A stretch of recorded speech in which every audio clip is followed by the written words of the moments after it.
They are a secret network of international pirates who identify with no nation, no national flag, and no established religion. Their flag is the skull and crossbones, and their god, G-O-D, spells gold, oil, and drugs. 1, 2, aight. Yeah. That's right.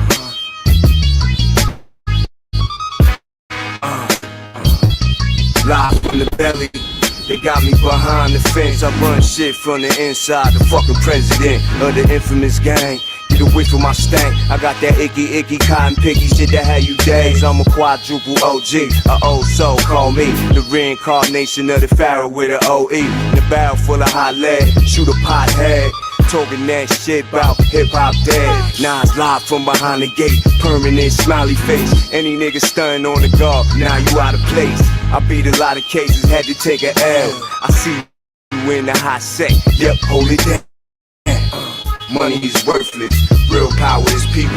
Real strength is in the street where everybody's equal. Fuck jury, fuck rims.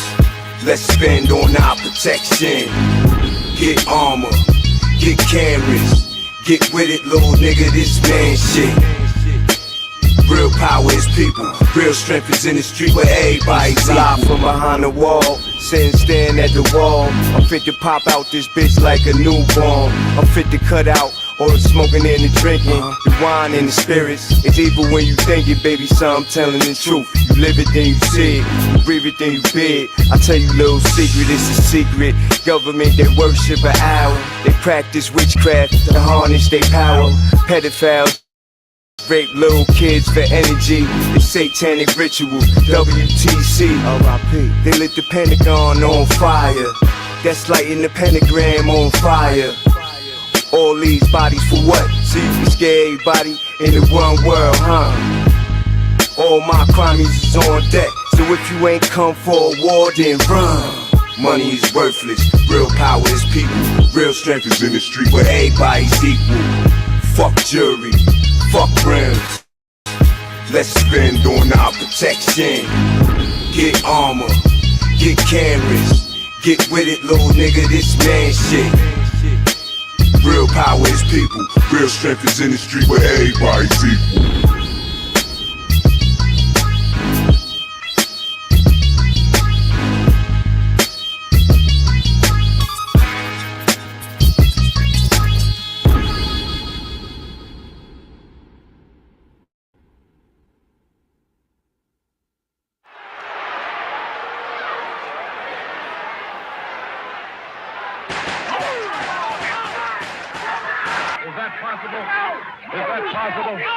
Is it possible, ladies and gentlemen? It is possible he has been shot. And another man, and possibly shot in the head, has fired the shot. He has fired the shot. He still has the gun. The gun is pointed at me right at this moment. I hope they can get the gun out of his hand. Be very careful. Get the gun. Get the gun. Get the gun. Yo, what up? It's D's Nuts, and you tuning into all your shit Illuminati news. Yo, what up? It's Donut. You tuning into all your Illuminati news. We got a crazy show for you tonight. Make sure you smash that like button, share the video out. Here we go.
Yo, what up? It's Donut, and you're tuning into all your Illuminati news.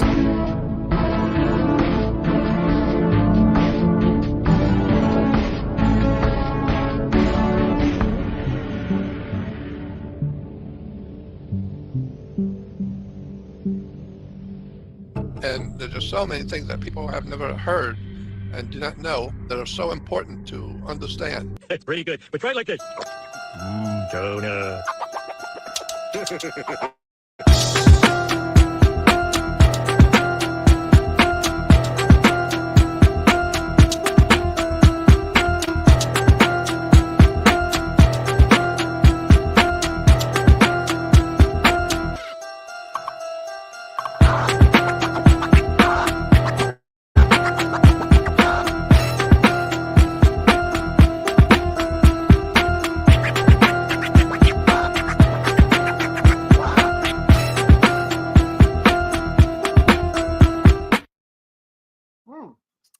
Yo, what up? It's Donut, and you tuned it into all your Illuminati news. We got a great show for you today, and Chan is right down here. He's actually with us right now, but he's just chilling. Maybe he'll pop in and say what's up, but I do know he likes hearing my voice. Get all excited now. I see everybody in the comment section.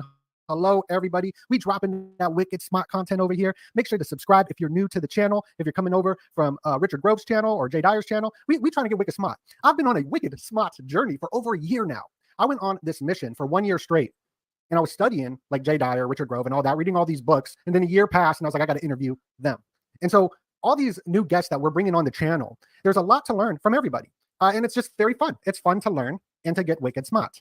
And that's what we're doing. And we got a big show for you today. I haven't done a decode in quite some time because I've been putting out these amazing edited pieces. But if you'd like to support the channel, go over to the Patreon today. Cheaper than a bag of Skittles. Only $4.99. You click this join button. You fill out the information. Bada bing, bada boom. You access all these early videos. I mean, we dropped that Richard Grove video almost a month ago. We dropped it on May 2nd. And wait till you see what we got coming out this Friday. You could get early access to it right here. The birth rate collapse. We're going to get into the Club of Rome. So something I really enjoy about talking and networking with wicked smart people is that when you talk to like 5 wicked smart people and they all bring up the same topics, the Club of Rome, and its connections to eugenics and depopulation and all that, I think it's something for us to look into because that is kind of where the World Economic Forum is stemming from. And the World Economic Forum, Klaus Schwab, I guess, stepped down and everybody's celebrating. What are you celebrating about? All it is one tyrant leaves, another one gets put in. I mean, what, you think something's going to change? No, absolutely not. But go up there. We got a video, Is the Earth a Donut? What Wits It Gets It. All these great videos. I got about 4 videos dropping over on the Patreon this week. But yeah, get the early access. I dropped these 2 already. This one's dropping Friday. You're going to love it. And then we got other ones dropping. Tomorrow, we're going to be talking with Ancient Ninja. We did one with Base Camp, and it was absolutely based. I just finished reading their book, The Pragmatist Guide of Sexuality. And oh my goodness, was it crazy. And they were everybody just connects pretty much the same dots. It's pretty interesting. The Theosophy Society, like the mysticism of all this, is how the government actually runs. People like Michael Flynn say prayers with this Theosophy Society. I don't really understand it too much, but that'll be in the upcoming videos going more deep into it. So please go subscribe to the Patreon right now, or after this, or just simply give this video a like, give it a likey poo, share it out. That means so much. But this topic of the Club of Rome, which keeps getting brought up, is connected to the population decline and this Malthusian agenda. As you can see, the Georgia Guidestones, it says the population must decline. And that is all part of this playbook, which is connected to the United Nations. Oh my goodness, it is crazy because there's nothing we could really do because it is dropping. It is dropping. So we're going to get into that on Friday. But what I want to talk about is the summer solstice rituals are approaching. And put a 1 in the comment to let me know that you can hear me okay. Because what I'm about to show you is symbolism. And I know nobody has broken down the symbolism unless they read Jordan Maxwell's books, which I have, and which I want to show all y'all. Because the same symbolism of the 6-9, the eggs, the 6-9, all the stuff we hear about cancer, all of this is all connected. It's even connected to whoop that trick. Yeah, it's connected to Terrence Howard on the Joe Rogan show. It's all connected. You're going to see how it's connected for the summer solstice rituals that are approaching. And it does look like everybody can hear me. And shout out to my dad, Be Real. Yes, Be Real is my father. Not really, but let's just pretend. Whoop that trick. Hustle and Flow. Because Hustle and Flow is where 3 6 Mafia won the award, won the Grammy against Dolly Parton. And you'll see that Dolly Parton was performing underneath the Royal Arch with Miley Cyrus, while Gangsta Boo with the 6 9 album passed away during the same day, during January. It's all astrological. It's absolutely wicked. So the summer solstice will be approaching June 20th. You probably remember Leave the World Behind spoke about the cabal doing the winter solstice rituals. Well, yes, but it's not just the winter solstice, it's the summer solstice, it's all the different equinoxes. Even someone in the comment wrote 322. That goes into the ecliptic connected to all this equinox stuff. So check this picture out. How is this picture connected to the summer solstice? You might just look at it and say, how could this picture be connected to the summer solstice, right? I don't see anything to do with summer. But this is an absolute ancient symbol that this person is doing on Sports Illustrated. She's touching the wall, the corner. That's the cornerstone dedicated to the summer solstice.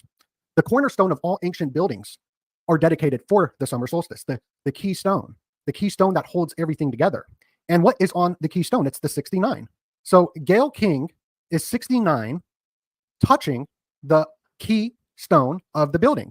And the keystone of the building is always pointed east in the ancient buildings for the summer solstice. As you can see right here. You can see here is George Washington laying the keystone, the cornerstone. And right here is a Masonic building with the cornerstone right here. So that is what she is touching right here for the summer solstice, which she is 69 for this.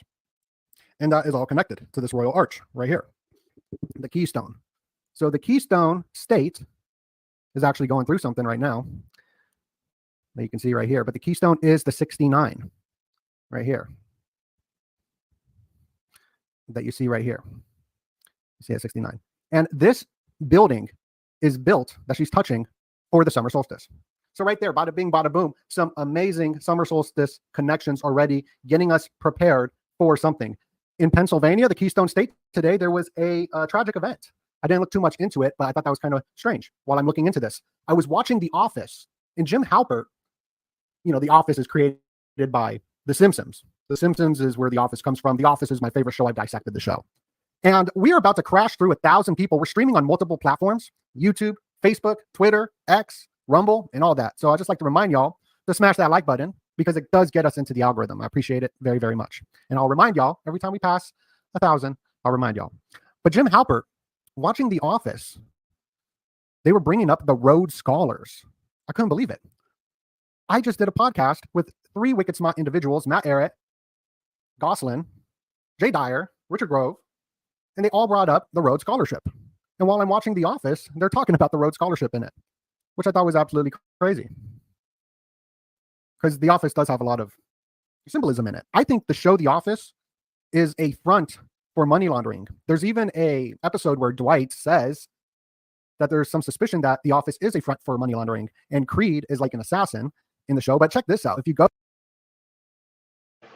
There's also an episode where it talks about self-replicating nanobots that attack the American population for the sake of depopulation.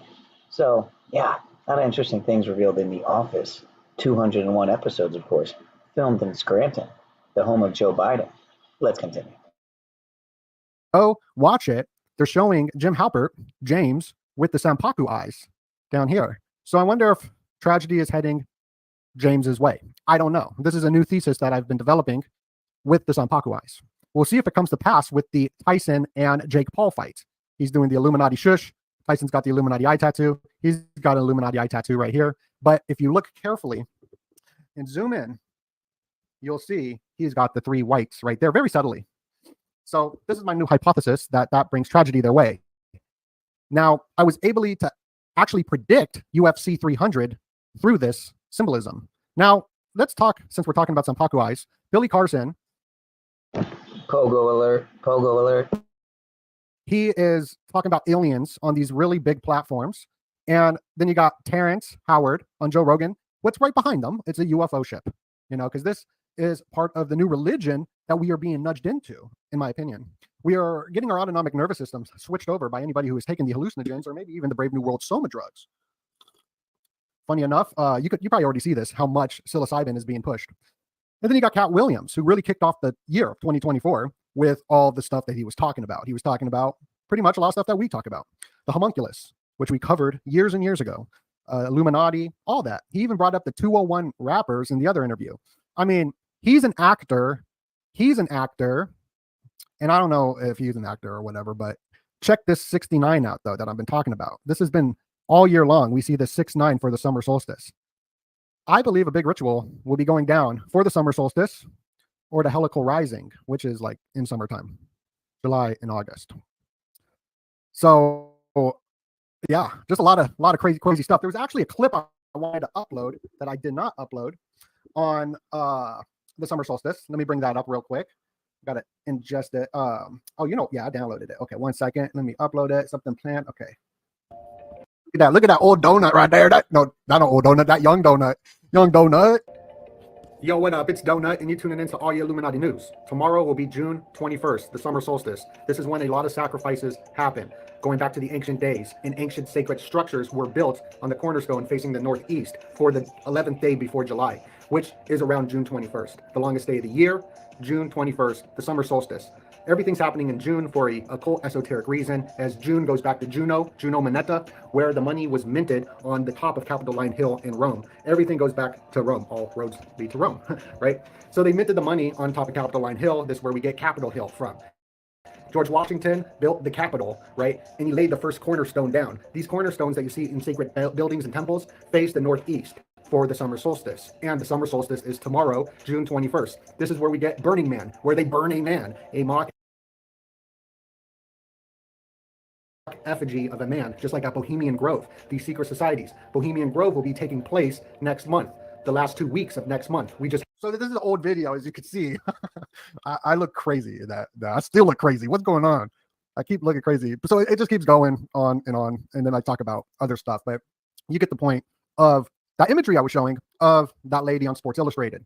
That was for the summer solstice ritual via symbolism. Now let's talk a little bit about the satanic painting. I got to do a podcast with Tommy Truffaut and Jay Dyer. It was absolutely nuts. You got to go check it out on the Truth Mafia website. It was really good. But let's take a little look at the satanic King Charles and connect it to Eminem. The satanic King Charles portrait looks like he's in hell, according to mainstream media. The painting 666 connection, it measures 8 by 6 feet by 6 inches, 666. The painting is for 2 centuries ahead of us, which will stand out above all other paintings of rulers. King Charles' blood related to Dracula, friends with Jimmy Savile, just adds onto the satanic elements. Elite royal family have been using steganography for ages. John Dee's painting had hidden human skulls that X-rays revealed. What will the X-rays reveal about this portrait? We see a Baphomet creature when it's mirrored. The butterfly is monarch mind control programming. What are your thoughts? Put your comments down below. Hit that subscribe button to learn more. What are your thoughts on the satanic Charles painting? Now, steganography is something that the elites have been practicing for a long time, going back to John Dee, 007, the original 007. I even got a little clip ready for that. I'm gonna play that clip real quick on the steganography. Because if we put X-rays on this painting, sure, we see a Baphomet. I call it a Baphomet, but I guess it's Baphomet.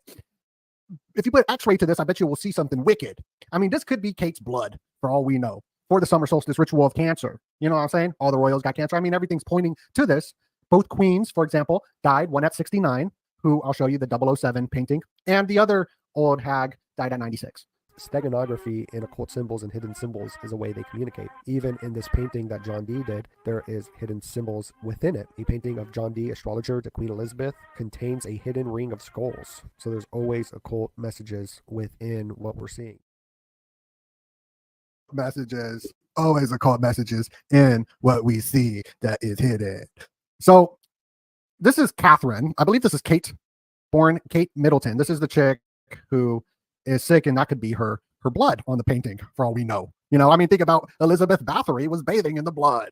Now, Kate, right here, she is the Princess of Wales. Yes, Queen. Princess of Wales. Well, Wales connection is quite interesting. Even that painting, I was the first one to point this out. It's a 666 inches. I know a lot of channels been sharing that out, but I'd like to let you know that you're getting this information here first. 666 painting. Well, I'm sure everybody found it out. That's just my ego. I'm going to try to stop doing that. Look at that Baphomet right here. But Wales, very, mysterious Wales. There's not a lot of information on Wales and the Welsh. I know that like JP Morgan family is Welsh. And so Kate Middleton and King Charles are part of the Welsh and Wales and whatnot. They got the red dragon. We're in the year of the dragon, which coincidentally ends on January 28th, 128, the 128 code, which I've been yelling about for 2 years now, since last year and this year.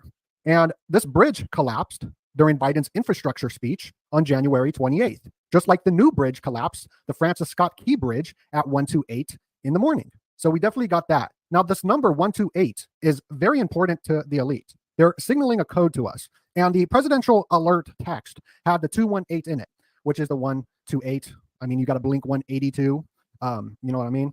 It's all connected. But check this out. We got to look out for this date, February 18th, but even 812, August 12th. And I believe that will be during summer. That'll be around the Helical Rising. But speaking of the Welsh king, Eminem is a long lost relative of a Welsh king. You know, so, I mean, are these people created in a lab, in Dr. Dre's lab, to control the culture through fifth generation warfare?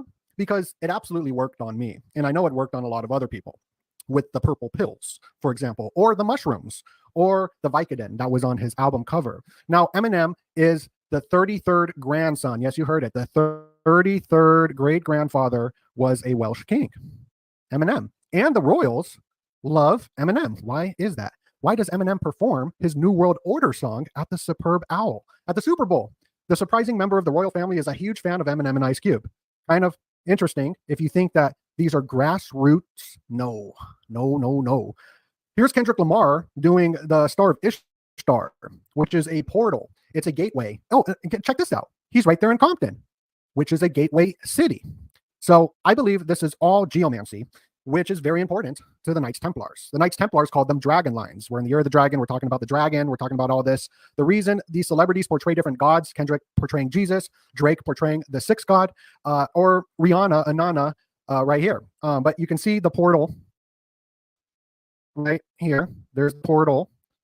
That's what Cat Williams, his watches, is that portal. You know what I mean? The sixth god is Saturn. That's what Drake is. And Drake's son is Adonis. So Venus and Adonis, I mean, this is all alchemy, ancient stories of mystical, magical mysticism happening right in front of our eyes. And I believe the VA, the Venus and Adonis, is the Twin Peaks. I don't know if you ever heard of the show Twin Peaks, but Aleister Crowley had a secret society called the AA, which were the Twin Peaks. And I believe it's for Venus and Adonis, although we're not allowed to know what it stands for. But that's what I think, because the V and the A is as above, so below. So that's what I think. But he could also be related, I mean, according to his own mom, to Samuel Mathers. So Marshall Mathers, Eminem, related to the guy who helped create the Order of the Golden Dawn. Yes. Doing all these different crazy workings. Now, this is where it connects, is because Eminem released that he was dead, the death of Slim Shady, around the exact same time that Prince Charles released his satanic painting, which was designed for 2 centuries ahead of our time. So that painting is for 200 years from now, because the elite Illuminati plans are rolled out through century-long goals. That is how things be crack-a-lacking. And I mean, we could keep going on with the symbolism of the moon. I hear it's a full moon out right now. I hear it's pretty crazy, but he's B-Rabbit, and the rabbit is connected to the moon, and here's the moon right here. And in this journey of Eminem, he was dissing ICP, not in this album, but the second album. And I believe it goes to The Moonchild. The Moonchild was a book written by Aleister Crowley about 2 mystical societies battling it out. And that's what I believe the beef with ICP and Eminem esoterically was all about. And Eminem's handler, I believe, is Elton John.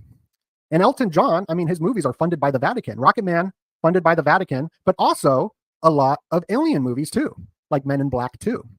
The Cannes Film Festival is happening, God versus Aliens, to premiere at Cannes and reveal Vatican UFO secrets. So we're hearing about all this UFO information because they're getting us ready to reset the autonomic nervous system through the psilocybin hallucinogens. We're hearing about the demon faces. We're seeing things on planes, the #1 viral meme.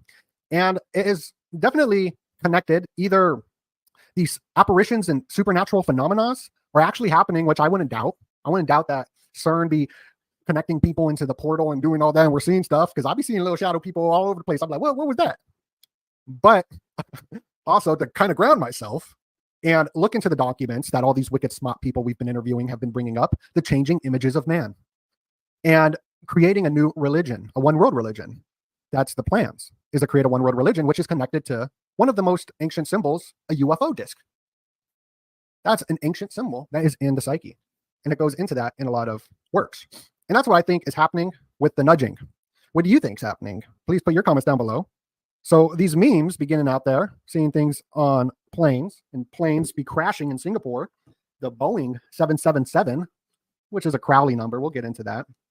But let's get back to the Cannes Film Festival, where they're premiering all this alien stuff. They did a video. Well, also there's a lot of strippers and sex motels at the Cannes Film Festival. So I don't know. I think it's kind of weird how everyone was locked down and scared to go outside. But now that the middle class is evaporating, now people are going out, even with all this inflation, and just having a lot of fun. I mean, I don't know about you, but I'm working 24/7. I don't really get time off. I try to get some time off, but then I freak out and I start working some more. So I don't understand what's going on. I kind of do understand what's going on, but The Apprentice, they made a Donald Trump movie. There's Roy Cohn. They made a Donald Trump movie where they have sexual scenes in it. Aggressive scenes. And people loved it. The left loved it. 8-minute standing ovation at Cannes because the left actually wants to have intercourse with Donald Trump. The right wants to have intercourse with Brandon, with Joe Biden, FJB, or the left, FDT. They all want to F their daddy. Yes. That's what I think was crack-lacking. That's what I think crack-lacking. I know that's a wild concept, but I don't actually mean, I'm being very like crazy, but I don't mean they actually want to smash. I mean, there's a masculine and feminine energy that attract each other. And Joe Biden's probably feminine energy, and the left and the right, and Trump's probably masculine energy. I don't know. That's just the way I think. Okay. Let's get back on the course. We're going to talk about Diddy, as Jeffrey Epstein's Little Black Book is now on sale. We did an interview with Nick Bryant over on the Patreon. Go check it out. It'll be released some point in the near future for YouTube, but go check it out. He is the guy who had the blacklist first and tried to expose it. He tried to expose Epstein for years and years and decades, and no one cared and no one listened. Just like Diddy. This has been going on forever. Professor Griff used to talk about, why does everyone part of Bad Boy become ultra religious, whether that's Shine or Mace, becoming ultra religious, as if they've seen something satanic with the Diddy. No Diddy. Even Diddy, DDD, is like Build Back Better. It looks like a 666. And if you think that's a stretch, it's not. Aleister Crowley, for example, connected the egg EGG 2666 spiral link. And we'll get into the egg rituals that are happening, but let's play this clip. The Diddy 666 connection. The video released on the 6th floor had 666s all over. Even the name Diddy, the 3 lowercase d's resembles 3 6s, just like Build Back Better. Diddy was releasing a 666 brand with Biggie before his demise. Why is it that people who worked for Diddy quit and became ultra religious? What do you think is going on? Like and share the video, put your comments down below. What do you think is going on? But Tupac, he released this album, Machiavelli, the Dawn Killuminati. This is where I learned about Illuminati and philosophy of power, Machiavelli, the Machiavellians. And these are some slides. There's John Lennon. He was assassinated on December 8th, which is 128, just like Leave the World Behind. And his favorite number was 9, goes into a completion number, 9. I've talked about this a lot in the past. Jim Morrison, too, his birthday was 12/8, 128. But check this out. You got the Migos. I was listening to the Migos when the first mixtape came out, where they had Gucci Mane on every single song. Gucci Mane promoted them. And I really enjoyed it. It was fun listening to because it was so different. But the Knights Templar symbolism and the demise happened to Future, or whatever the guy named Takeoff. Takeoff was assassinated in front of a bowling alley at 2:30 in the morning. And song 9 is called 2:30. Just like Tupac, this album's called The 7-Day Theory. And he was shot, and throughout that 7 days, he died. Absolutely crazy. Absolutely crazy. The Beatles, they had a 9 studio album, which ended with Helter Skelter, which ended the hippie movement. And all this purple stuff. I don't know what these are old slides. I got a bunch of old slides that I might be bringing up. But the whole Puff Daddy thing is pretty much connected to the sexpionage and whatnot. No Diddy. Diddy even got them Sampaku eyes. And Diddy is with like a bunch of people that are doing illegal stuff, but they're not getting arrested. Like this guy's like, I guess, selling drugs. That's the thing. And also, I forget the guy's name, but he is like the owner of Diddy, I guess, and his music. And his name's Lucian. And I was like, that's weird because, the Lucius Trust, the Lucifer, the light bringer and all that. Alice Bailey going back to this whole theosophy stuff that everybody's part of in the Club of Rome. Yeah. I like to talk a little bit about this painting, though. This painting, everyone be like, red is a satanic color. Red. Oh my gosh, it's red. That means it's satanic. And it's pretty like, I don't know, that's a little dumbed down. Because blue actually is a little more satanic if the frequency is 666. And I don't think blue is satanic. But the early depictions of Satan is blue. That's the first depiction of Satan is blue. So I just think that's funny how everyone's like, it's red and evil. But blue was actually the first depiction of Satan.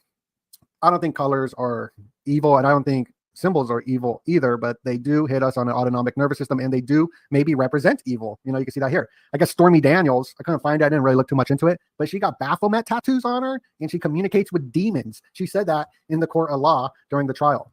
That's what I heard. I didn't look too much into it, but that's crazy.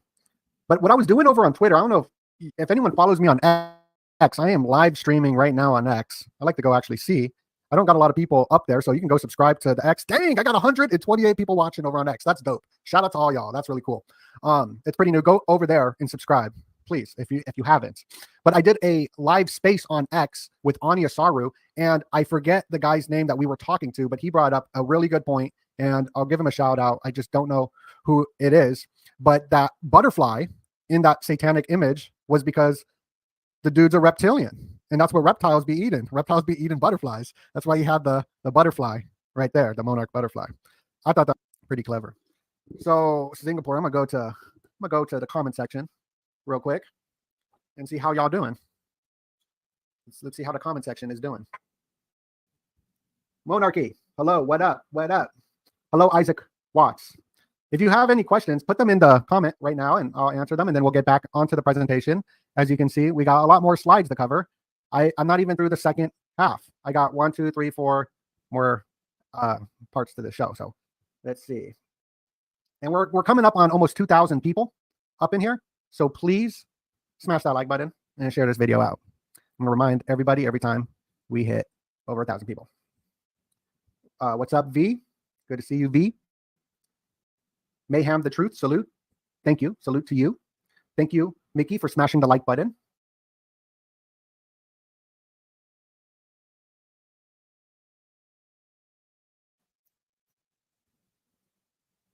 David is mad late, but it's okay. You're here now. Satan is a shapeshifter. It is my birthday a couple days ago on May 17th, my sobriety birthday. I've been sober for 9 years, talking about the 9 completion number. No diggity. Got to back it up. Hello, Marissa. Thank you. Thank you. Do you think the return of Jesus Christ is soon? I do. We'll see. We'll see.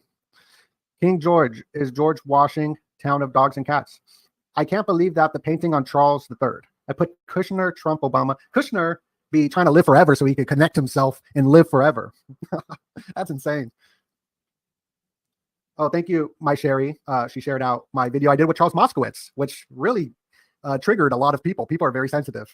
But yeah, that was very good. Thank you. And I know I'm saying your name wrong, my Sherry. I got a speech impediment. Lisa says, Donut, love you, bro. Keep making us wicked smart. Okay, I will. You can count on me. I will. I'll do that. Let's go. Let's go. Let's get wicked smart. Okay. All right. Alrighty. What do you think about the new Vatican guidelines? I don't know. I didn't know there was guidelines. Please let us know about them guidelines. Thank you. Thank you. Yeah, and Marissa and I, we did an episode on some of the presidents are actually females. You got to go to the Patreon to watch that. I'm going to edit it and put it out, but go check that out. That's crazy. Maybe I'll drop that on election day. What's your new nickname? Big D. Big D. What did you think of Joe Rogan, Terrence Howard interview? Okay, that's what I'm going to get into. I'm happy you brought that up, and we'll get back into the Singapore and stuff like that. But I was bringing up the 69, right? The Memphis right here. And its connections to 3-6 Mafia. So, let me see. Where did I put that?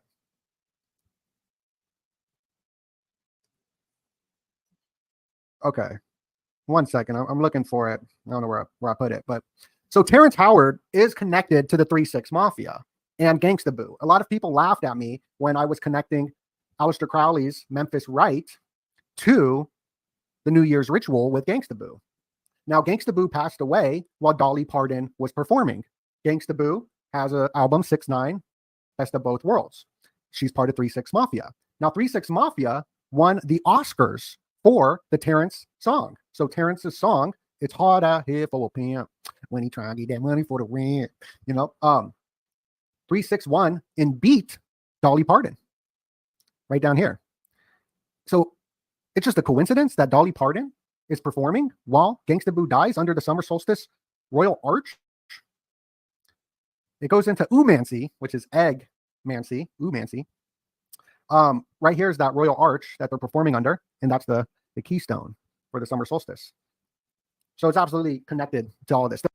Let's go there. Let's move on stage. Come on, let's go there. Let's just get stage. They're all part of a group, a crazy insider group. I think it's connected, like people connected, I always say Illuminati news, but it's connected to way bigger groups like Knights Templars and stuff like that. And I've proven that through the symbolism. Like right here, this chick with the Knights Templars symbolism right there. It's just all over the place. Hell's Kitchen got the double cross. And everybody's complaining about the Baphomet, right? That's popping up everywhere. The Baphomet is what the Knights Templars worshipped. So, I mean, I think it's crazy. Every time I post a Knights Templar video, it gets mad hate. Not by anybody that listens here. Nobody here like complains about that. But the dummies in the masses, because those videos go viral when I talk about celebrities, they get so mad. They're like, this is so stupid. But I feel like I really have brought that Knights Templar connection. Just a Shilluminati restream, my brother. To the light, I guess, on the digital screens. So people, I don't know. I feel like I did that. But Singapore Airlines, which is actually the best airlines on the planet. I've been on Singapore Airlines. A shout out to Singapore. I love Singapore and the people. It must be a peninsula thing. I just love the peninsulas. In Singapore, their plane is a Boeing 777, and the two Boeing whistleblowers saying that Boeing is sus ended up dead. And now this plane pretty much took a 6,000-foot dive, and somebody died, and all these people are injured. Absolutely nuts. But Singapore, I went there with Christopher, and I left my camera gear on the plane, and the entire crew, the flight people and the pilot, they all ran down the hall and brought me my stuff. I don't think that would happen in America. Actually, I know that wouldn't happen in America. So I don't know. I was touched by that. I thought that was cool. But I've been talking about Singapore to look out for Singapore because of the white lion. And I just did a video with Maverick, and Maverick also pointed this out too. So great minds think alike. But that Leave the World Behind was the white lion. And I was all like, dang, Singapore be looking like a white lion right here. But I also think that looked like Yalda Bayoff right here, the chief archon. And they even got the moon, which could be Venus. But I'm just really interested in symbolism. And I don't know if you ever watched the Illuminati worms presentation that we did, but RFK be getting worms in his head. Crazy worms up in his Illuminati worms up in his head. And on the Patreon, we go into the Rothschild Cantatels. The one-on-one podcast showed us these alchemical plates in the Illuminati worm presentation that the Rothschilds, I guess, would meditate on these plates and get into a trance. And then there's something that looks like wormwood. Speaking of worms, I don't know where it is, but that's like a 3-hour presentation. That was crazy. But it goes into this Loch Ness Monster is a worm that's popping out. People try to make it look like it's one of these things, but it's a worm that's popping out of the ground. And that worm is coming from the Alamantra workings, the Babylon workings, the Scarlet Woman, the Babylon workings that L. Ron Hubbard was doing. The Alamantra workings is where Crowley was doing this in the Bullskin house. And then that's where that worm popped up after he was doing this ritual. And Jimmy Page purchased that house, and Puff Daddy and Jimmy Page did a song together. And I was looking at that video, and I mean, to break down that video, I don't know, that would take forever probably. But I mean, the satanic connection right there. I'll play a couple clips of it so we can kind of see if there's anything that pops out. But this is Puff Daddy and Jimmy Page, who bought that Loch Ness house. Now, why did it take so long for that girl to come out and tell us? She's like in a relationship with him for like 10 years. Never said anything. And the whole industry knew about all this stuff, just like the whole industry knew about Weinstein. I mean, it's pretty crazy. But I'm sure this video's got a ton of symbolism. I'm just going to skim through it to see if anything pops up. But you see how like he's wearing a cross? This is like the camouflage that I like to talk about. Or even Charles Moskowitz really pointed it out and brought it to the light. How groups be camouflaging behind religions. Now, I don't know. He gets in an elevator. Look at the Twin Towers. They were still there. Dang. I remember when this album came out. And then he did that song with Nas where, let me see. I don't know. It'd be interesting to see if there's anything in here. But that Godzilla movie sucked. I was looking forward to it, but it was terrible. It was terrible. Oh, another artist that was on that album was the Wallflowers. And I did a podcast with Christopher Knowles that's on the Patreon right now. It'll be released soon. That's why go to the Patreon. You get early access to these videos like the Richard Grove video that we dropped, or even the Jay Dyer videos. We dropped those first over on Patreon, so you get them early. And we did one with Christopher Knowles, and he pointed out how the Wallflower song 6th Avenue Heartache had 666 in it. So I'm looking forward to dropping all these videos and all that. I'm gonna go back to the comment section. Because sometimes I feel like I'm talking to myself and I forget that there's people watching. Oh, I said your name perfect, Sherry. Okay, good. All right. Yeah, no cannabis, sobriety. I'm sober, so I've done nothing except for nicotine and caffeine, which I would like to stop. Did you see the Charles Barkley commercial? I did not. If you could share it for us, that'd be cool. I'm not going to be a daddy. No, I wish that'd be great, but no. I posted a meme, but there was no there was no secret message in it. No. Terrence, I see you poop up in here.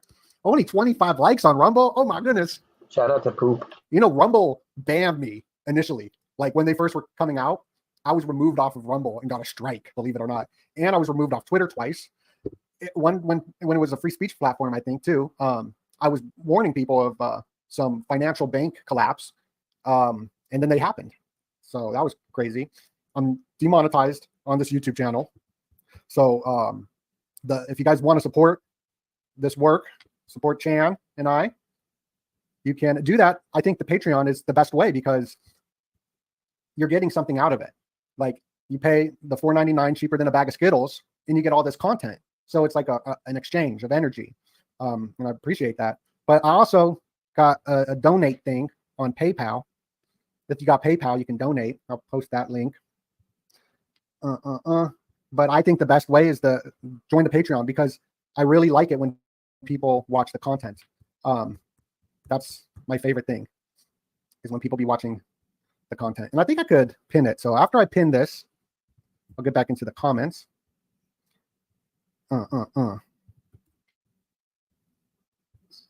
Dang. Let me see how we do this. Pin message. Okay, I did it. Okay, so let's get into some more symbolism.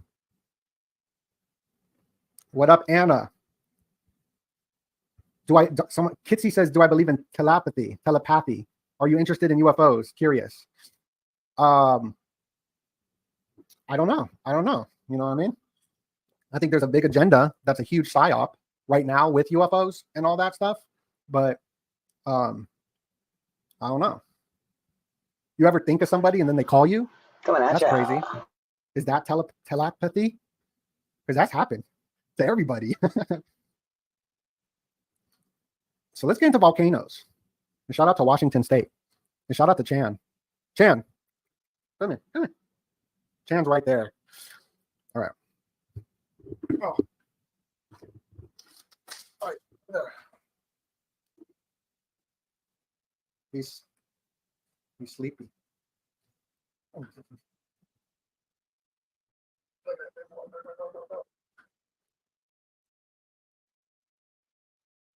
He's sleepy right now. Okay. Whew. So L. Ron Hubbard dropped this book, and this is where like Scientology comes from, is from L. Ron Hubbard and even Tony Robbins and stuff like that.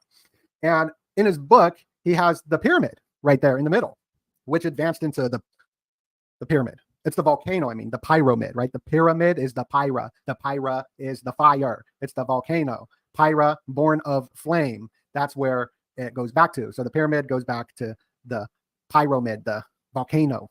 This is why Kanye West be doing his recordings in a volcano. And even his husband named their dog Pyro, right here, Pyro. And I believe that's all connected. Even L. Ron Hubbard's Dianetics book looks similar to Tony Robbins' Unlimited Power. Like it's like the same font at the top and the same font at the bottom. I think that's crazy. And when I was talking about Puff Daddy was on the 6th floor, right? So you got 666s all over, right? There's a 6 up here, a 6 right here. There's just 6s everywhere. But it's on the 6th floor and there's 4 6s on the elevator. People are like, there's 4 6s on the elevator. Well, I think that Diddy is connected to this number 6666. Somebody shared this, Brother Berg, with the 6666 days connection with Puff Daddy. Puff Daddy changed his name to Diddy, and then when he got in trouble for this, was 6666 days. How crazy is that? So I think there's a 6666 connection to Diddy. Not only that, but there's also the political connection, the vote or die. You know, rock the vote. Lil Jon, rock the vote.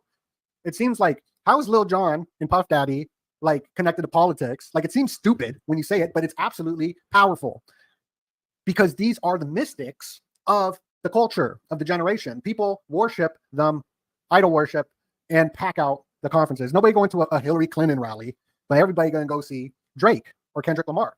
And Billie Eilish has this on Popular Eyes too, and she just dropped her song Lunch, and she's wearing the 32. Now, I've been showing everybody the 32 for a while. There's 32 pathways in Aleister Crowley's Kabbalah mysticism, and there's the 32nd floor in Las Vegas. And in Las Vegas, the first Freemasonic Lodge was Lodge 32. If you look at the Jesuits logo, it's a sun with 32 spokes, just like the Miami Dolphins. The Miami Dolphins got 32 spokes. Beyonce just got her 32 Grammys, and Jay-Z, the Knights Templar, part of dozens of secret societies, was very mad that she didn't get the 33rd award. But Jay-Z and all these members, they're all part of a secret cabal that we don't know about, but we can see it through the symbology and the symbols. And what I believe is happening with all this alien stuff getting pushed, here's Life magazine created by a 322 Skull and Bones member and a banker on the cover. The banker is pushing the mushrooms, the psilocybin. And even the new song by Childish Gambino is Millennial Love Psilocybin, pushing the psilocybin just like Eminem pushed the psilocybin on me. And this is nudge theory. I mean, tell me that you have not been being nudged into taking microdoses of shrooms. You cannot tell me that that has not happened, because it happens all the time. Into stores, people talking, podcasts, they all nudging everyone into these microdoses because there's something going on of resetting the autonomic nervous system. That is what's crack-lacking. And look, if I'm not saying if it's a good thing or a bad thing to do it, I'm saying, why is a banker pushing this? Is it for your good? Why did a banker push yoga to the West? Is it for you wants you to stretch? The guy was mind controlling underage women and got arrested for it. Autonomic nervous system. This was about changing images of man. We saw with The Secret, for example. I love The Secret. When this came out, oh my goodness. The Secret comes out and then the economy collapses. It's collapsing because you're not positively thinking. The same thing's happening now with the red pill telling you to hustle. The harder you hustle, the more inflation happens. So it's because you're not hustling hard enough. And I'm telling y'all, you all probably work 24/7. To be a millennial, because most of my audience is millennial, we got to have like 2-3 cash flows coming in just to get by. You know what I mean? But it's because we're not hustling hard enough. Like, no. So here's some more symbolism at Eurovision. This satanic imagery, she has the triskelion on her forehead. And the triskelion, I've been looking into for a while because it's connected to XRP and Ripple, XRP. I even showed Jordan Maxwell XRP, Ripple, as you can see right here, because it's rippling water. It's a bridge currency. Now, I'm not saying that this is the winner of the currencies. I'm just saying that there's a connection to maritime law, water, and finance. So you got the Dow closing at an all-time high, 40,000. Now, this is biblical because the 40 days and 40 nights, the great flood, the great deluge, was 40 days and 40 nights. Anya Saru titles this Bibliomancy. I thought that was a dope title. But I believe something's being set up. I don't know what exactly it is, but a flooding right? You might hear terms flooding the market, right? It's all water, liquid assets. If you go bankrupt, you're underwater. It's all water.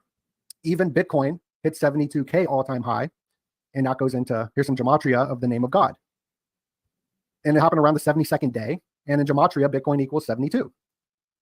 So right now it's around 69. We've been talking about that, summer solstice ritual. And these Boeing 777s, like the Dow plunged at 666 points on February 2nd, which is the 33rd day of the year. And the biggest Wall Street crash of 1987 during the Shemitah, it fell to 777. Here's Aleister Crowley's 777. And the 777 is connected to the rock diamond, right? The pyramid, the volcano. And we learned that by talking to wicked smart people like Isaac Weishaupt. So that's something I'm looking into. Here's Puff Daddy's girlfriend that he was terrible to and beat her and all this. And you know what? Society probably told her to stay with him. Why? Because he's got money, he's successful, he's famous. You should stay with him. That's what society told her, hands down. And look at this, Illuminati Eye, I guess, on her album. I've never heard of her before, but she does the Illuminati Eye on the Puff Daddy album. And Puff Daddy in 2012 was selling Ciroc. Like in 2012, everybody was trying to get a product placement deal with P. Diddy for his alcohol brand. That's what it was all about, was these product placement deals of the Ciroc. Every rapper was talking about Ciroc and alcohol, right? And this is why 50 Cent has been attacking him so much, because 50 Cent is in competition with him through his spirit company, through his alcohol company, just like Drink Champs right here doing the Baphomet with the double X, right? It's the double cross of Lorraine, it's the Templars, with Kanye and Jay-Z promoting the Knights Templar brand. The Knights Templars who did the Crusades. And coincidentally enough, Kanye West was playing Crusades when his kids were born. There's so much symbolism in these headlines and in these stories. That's crazy. Even that movie that just came out, the show Fallout, they were in the Vault 33. This was predictive programming of what's happened in the Middle East too, I believe. She's number 33. But an audience member, thank you for sharing this, she pointed out that it looks like the Cremaster cycle. Now, don't Google that. This is a fashion film, because I've been looking heavily into the symbolism of the Cremaster films by Bjork's ex-husband, Barney, and Alexander McQueen and all this. The fashion industry plays a huge role. I mean, just look at Balenciaga and all that, for example, that Kanye was promoting. And also look at Zoolander, right? MK Ultra and the Prime Minister.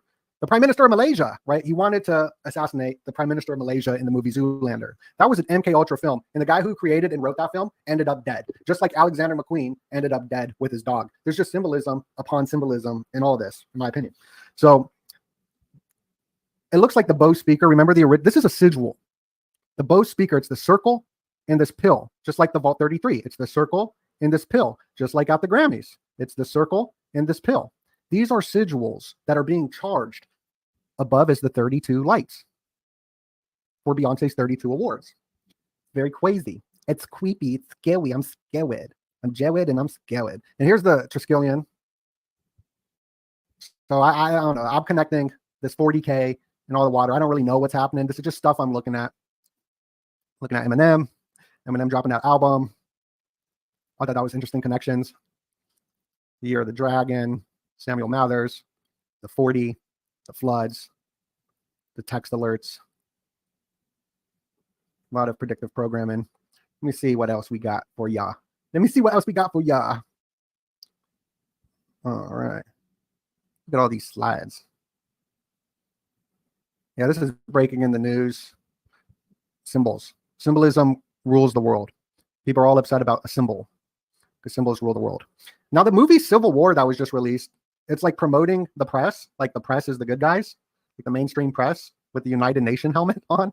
And you can see the symbolism in that film with his Symbolism will be their downfall.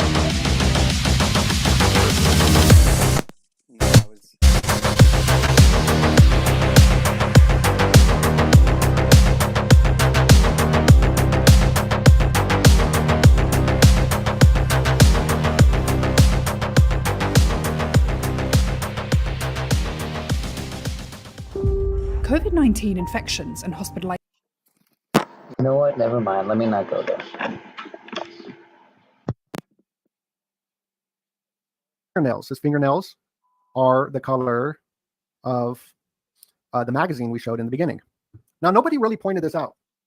And I think they took this out of the film, that the president in this film, I'm going to do a spoiler alert. I guess not really, but the president's the bad guy and they're trying to find the president. They can't find the president. And then they find him at the end.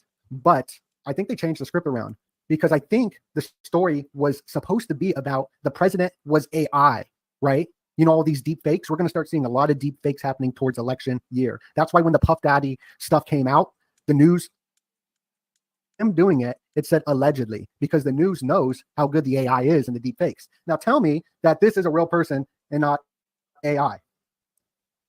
Does that look like a real person? This is how he was through the whole movie. That's AI. How is that a real person? That's absolutely AI. So I think that the story, they edited it out because I think stuff is actually going to go down with AI, like an AI president that is going to say stuff is going down. I mean, that could have been just Joe Biden this whole time. Joe Biden could have just been an AI this whole time. But tell me that's a real person. I mean, it's not. That's an AI. I like to see what the comments say about what I'm saying. Okay. Somebody says a Lloydial title. So what a Lloydial title is, that's the Commonwealth. You might hear this term, Commonwealth, the King Charles has the Commonwealth because they have a Lloydial title. They can own land. We pay property taxes, so we don't have a Lloydial title. So that is why they have all the wealth. Hope Travel Girl. What's up, Hope Travel Girl? Gruesome Newsome. Gruesome Twosome. It's Gruesome Twosome Tuesday. Yeah, it looks AI to me. And that's how it was the whole film. Cynthia got here late. What y'all looking like tonight? This is what we're doing. We're doing this. Make sure to smash the like button. I can't believe we got like 2,000 people up in here. We're streaming all over the place. Let me check. I want to check on the Twitter. Make sure everybody on Twitter is happy. Damn, Twitter got almost 300 people up watching live. That is sick. That's sick. That's exciting. I'm excited about that. Please subscribe if you're not subscribed and like it over on the Twitter. I want to check on my Rumble. See how Rumble's doing. 200 people. Ain't bad. Ain't bad. 200 people, you know. I wonder how Facebook's doing. I'm going to check Facebook and then we get back into it. I just want to check on everybody. Maybe Facebook ain't even streaming. I have a lot of trouble. No, we streaming. Yeah, see, Facebook, it's got 175 because Facebook has shadow banned the channel. So none of my videos can get out there. They sent me a message. I have the message. We're not going to share this stuff out. So your support, I got the PayPal donation link up there, but I'd much rather, if you want to do a donation, that's great, but I'd much rather you join Wicked Smart Patreon because it's better than an even exchange. You get so much great content over there. We be posting stuff all the time. Again, Wicked Smart over there. Drinking water issued nationwide. Warning. The EPA, I don't think it was the EPA, but there's a drinking water warning issued nationwide. I think, yeah, it was the EPA. The EPA issued an enforcement alert saying cyber attacks are going to happen, maybe, and to be careful. Now, it's kind of creepy because the Simpsons movie, remember? Maggie keeps saying EPA, EPA throughout it, and they don't know what she's talking about. And then the EPA did a grid lockdown on Springfield with the firmament. And that was what the movie was about. It was about the EPA putting them in lockdown. So I wonder what that's all about. Now, if anything crazy happens, I got my donut website link. Go over here to the donut website, and then you could join the newsletter. This is important. I don't do it enough to tell people to do it, but on this, and once you sign up, you actually get free videos. I send out free videos all the time, unreleased Patreon videos. I do it all the time, at least once a month. So, yeah. Whoop that trick. Whoop that trick. I love you more. I have a good feeling that things are going to get better. Fishbowl, fishbowl. It can only get better. Well, I mean, Can you drink it? Worse, but water smells like chemicals. Don't heat your food in plastic containers. So the show I'm going to be posting, you can get early access on the Patreon. I'll be posting it on Friday. I just like to edit it all dope. You know, I got to make it all sick with it. About all the look, the plastics are a big part of the depopulation agenda. The population is declining. It's gonna be good video. You're gonna like it. Westworld AI taking over. Westworld was a dope movie. I don't know if anybody's ever seen the movie Westworld. I'm gonna actually bring it up real quick because it is what the Amazon trucks remind me of. Let me see if I can get a video of it. But you know the Amazon trucks that are like all over the neighborhood? I'm always like freaked out that Amazon takes over the world, like grab you and put you in one of them trucks like they do in Westworld old movie. That's what they did with the robots. I think I got it right. Cleanup scene. Cleanup. Let me see if I can find it. But that movie is really good. If you haven't seen, not the TV show, the actual movie. Let's see if it shows it here. So they on this plane ride, and they get to live, and they make all these fake humans, and they get to live out like an AI simulation life, and they can do anything in this life. So what most people do is they like to pillage and slaughter and have their way with the robots. And that's what they all do. That's what they want to do. It's pretty sick. And then after all the robots are all brutally slaughtered and touched in a lot of ways, these Amazon trucks come and pick them up. Oh man, it shows it, but dang it, it doesn't show it. Maybe I'll put that in my next video edit. So Terrence Howard, that connection to 3-6 Mafia, Whoop That Trick, Dolly Parton losing, Dolly Parton performing while Gangsta Boo of 3-6 Mafia passes away under the Royal Arch. Right here. This was the stage for 2006 award. Look, that looks like a 6. That looks like a 6. So that's probably like a 3-6 Mafia right there. 666, 3 6s. And look at this. It's a pyramid or it's a Masonic compass. You could do it either way. So there's symbolism. I mean, I've never broken this down, but the symbolism, it's fun going back to 2006 and looking at all the symbols because they're all still there. Yeah, I'll be throttled and Rumble and X big time. Whoop that trick. Whoop that trick. Whoop that trick. Whoop that trick. Y'all not saying, oh, no. I used to love that movie. I love that movie, Hustle and Flow. I used to love it. And then I watched it like as an adult and I didn't like it. Let me see what else is going on. I thought this was a crazy article that people forgot about. The UN deletes a satirical article on benefits of world hunger. No one works harder than hungry people. Oh, yeah. So I wanted to talk about, there was an assassination attempt on a prime minister.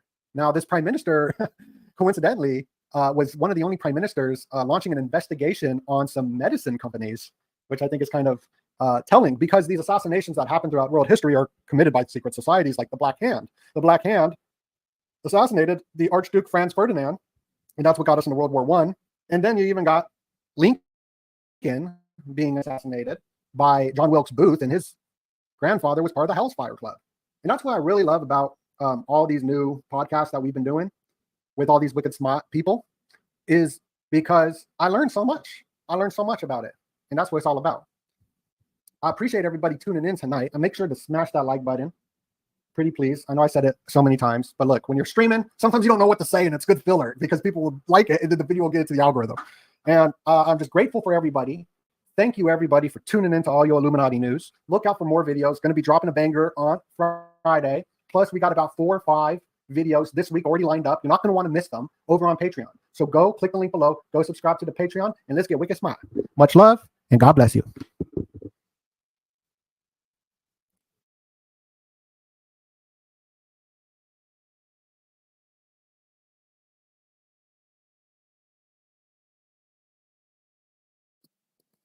All right, let's watch Enter the Stars' recent video, and then I'm out of here. It's late as hell. Much love, brothers and sisters.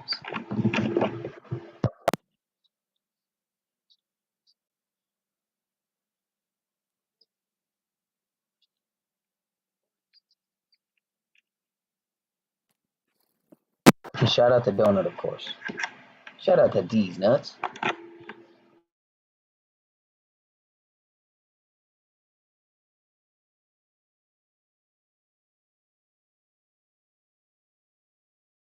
Good morning, everybody. Welcome back to the channel. And we're going to try something a little bit new on the channel. We're going to try to break the internet. What do I mean?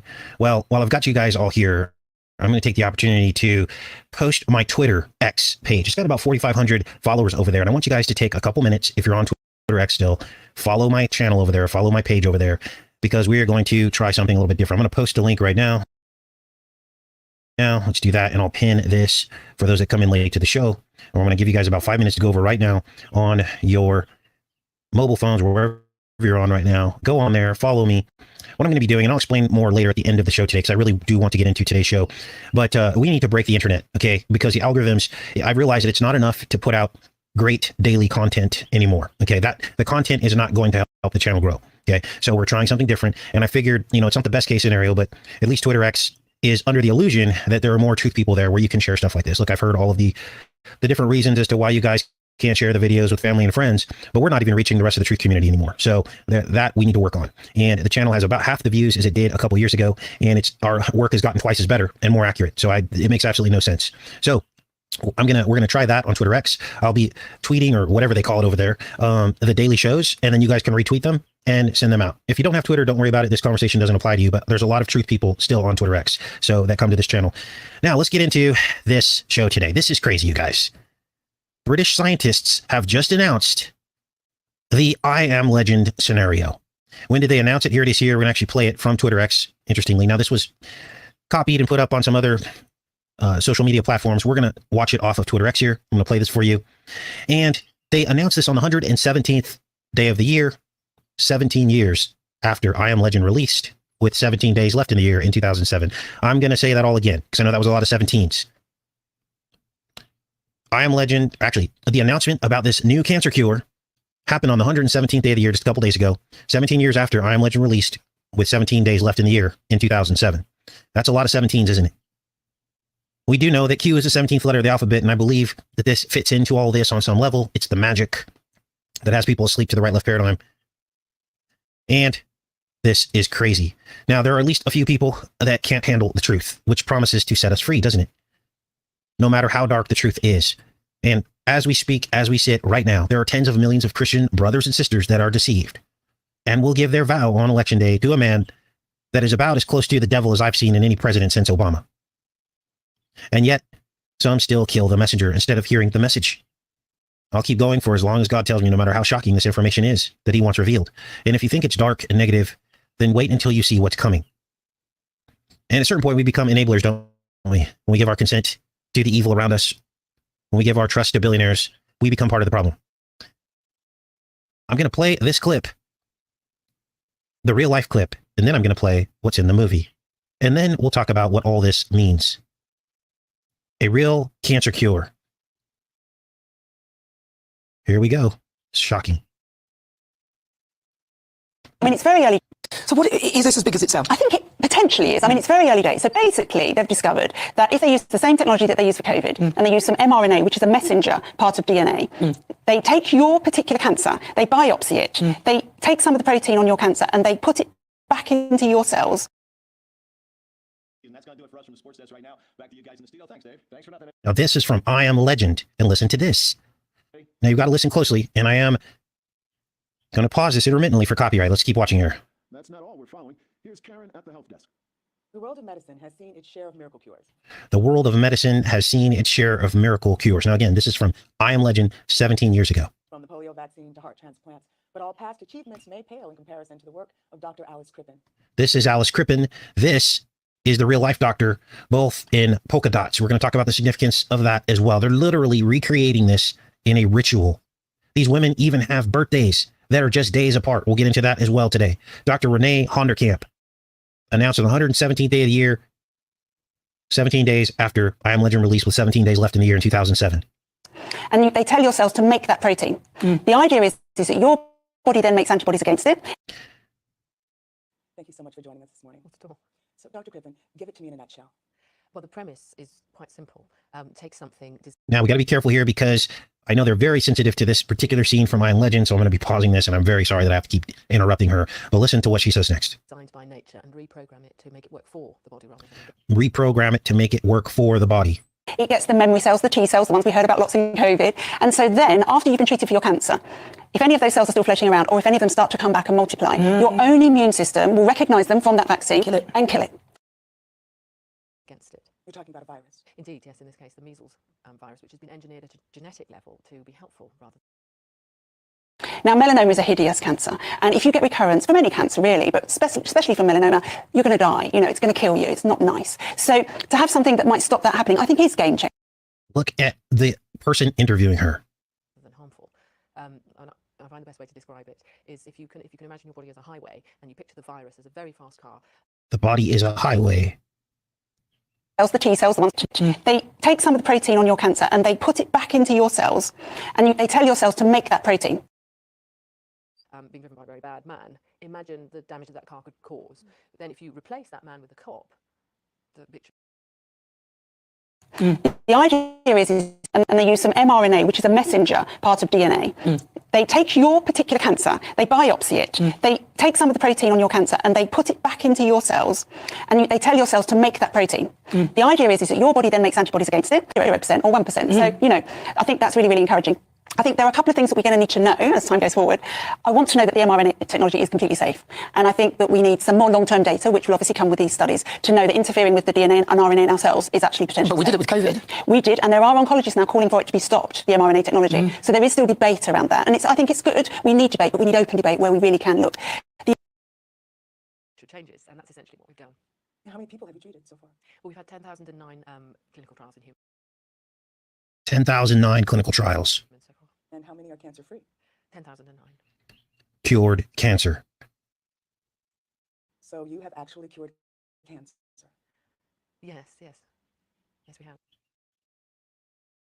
The other thing is going to be cost, Nana. So we're looking with this particular vaccine at £400,000 per patient. But surely the treatment of somebody who has melanoma and all the things that go with it is far more expensive than that. And then the cancer could return, so then you're going to be paying again. Yeah, so this isn't going to stop the cancer in the first place. But this is after. But once you've had it, then you can use this technology to stop it. So you'll still have to have all the treatments to get rid of it initially. You will. And then this will hopefully stop recurrence. Because otherwise you'd have to inject everybody in case they ever got it, and you wouldn't have any sample proteins. You wouldn't have initial DNA from, you need to do it. So you've got to have the cancer to start with.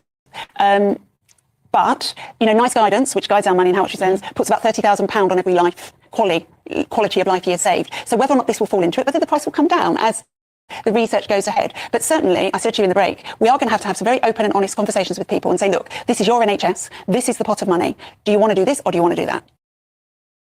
50% cure rate, they're saying. Hideous cancer. And if you get recurrence from any cancer, really, but especially from melanoma, you're going to die. You know, it's going to kill you. It's not nice. So to have something that might stop that happening, I think is game changing. I think it will change the way that we develop many, many cancer treatments. It's very early days. We're years away from seeing this in practice. They've not even recruited patients yet onto the trial. But in mice, it stopped the cancer recurring in 50% of cases. Now, 50% is better than 0% or 1%. So, you know, I think that's really, really encouraging. So they used measles as a vehicle. Now I'm going to play more from I Am Legend. They used measles as a vehicle in I Am Legend. She compares it to a cop car, a copper cop car, blue blood, just like they're using an existing cancer as the vehicle in the real world. The vehicle in I Am Legend is later revealed to be the crowned serpent. Watch.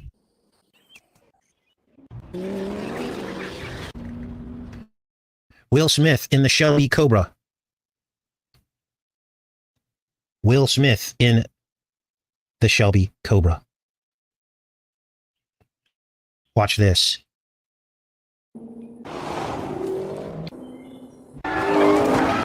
Will Smith pulls into and underneath the crown. Now we looked at the symbolism of Will Smith, and he is Will Smite. Smite means to poke or to hit. And in I Am Legend, he plays Colonel, which you spell it Corona, Robert Neville the Devil. He chases the deer, which is all of us, in the serpent, and he drives it right underneath the crown.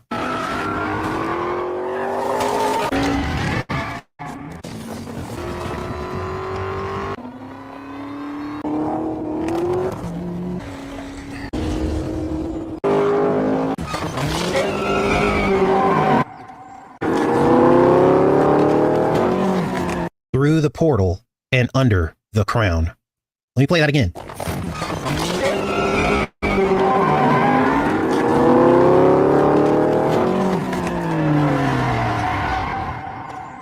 Through the portal and under the crown. Under the corona. Now in the movie, and I want to be very specific here because I'm not making any claims about any connection to what's happening right now or in this jab trial that we just opened the show with, but this needs to be talked about. In the movie I Am Legend, this cancer cure ends up causing a zombie apocalypse. And here's where we all need to sit down, because I'm going to show you confirmation. And this is the kind of information that needs to get out to the rest of the truth community. The woman that you just saw in that interview, in real life, her name is Dr. Renee Honderkamp.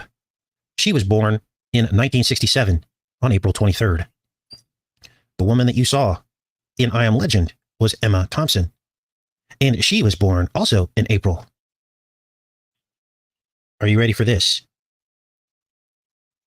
In 1959, on April 15th. These two women, the one in fiction and nonfiction, were born 8 years and 8 days apart. 8 years and 8 days apart. 88. Now, I told you we would talk about the polka dots of both women and what they're wearing, because essentially what we have here is a ritual. This is a ritual news broadcast. 17 years after I Am Legend, announced on the 117th day of the year, I Am Legend released with 17 days left in the year on December 14th, 2007. What do the polka dots mean? Well, I looked it up because I had to know. Someone actually in the comments left a comment yesterday when we mentioned this, and I confirmed it with this. Polka dots mean plague and poor health. Back then, polka dots and any similar pattern were associated with disease and poor health, likely due to the visual similarities shared with the sores caused by the plague and smallpox. Blown away. So what happened in the movie I Am Legend? Well, 588 million Darkseekers. 588 million Darkseekers, they called them, fed on what was left of humanity.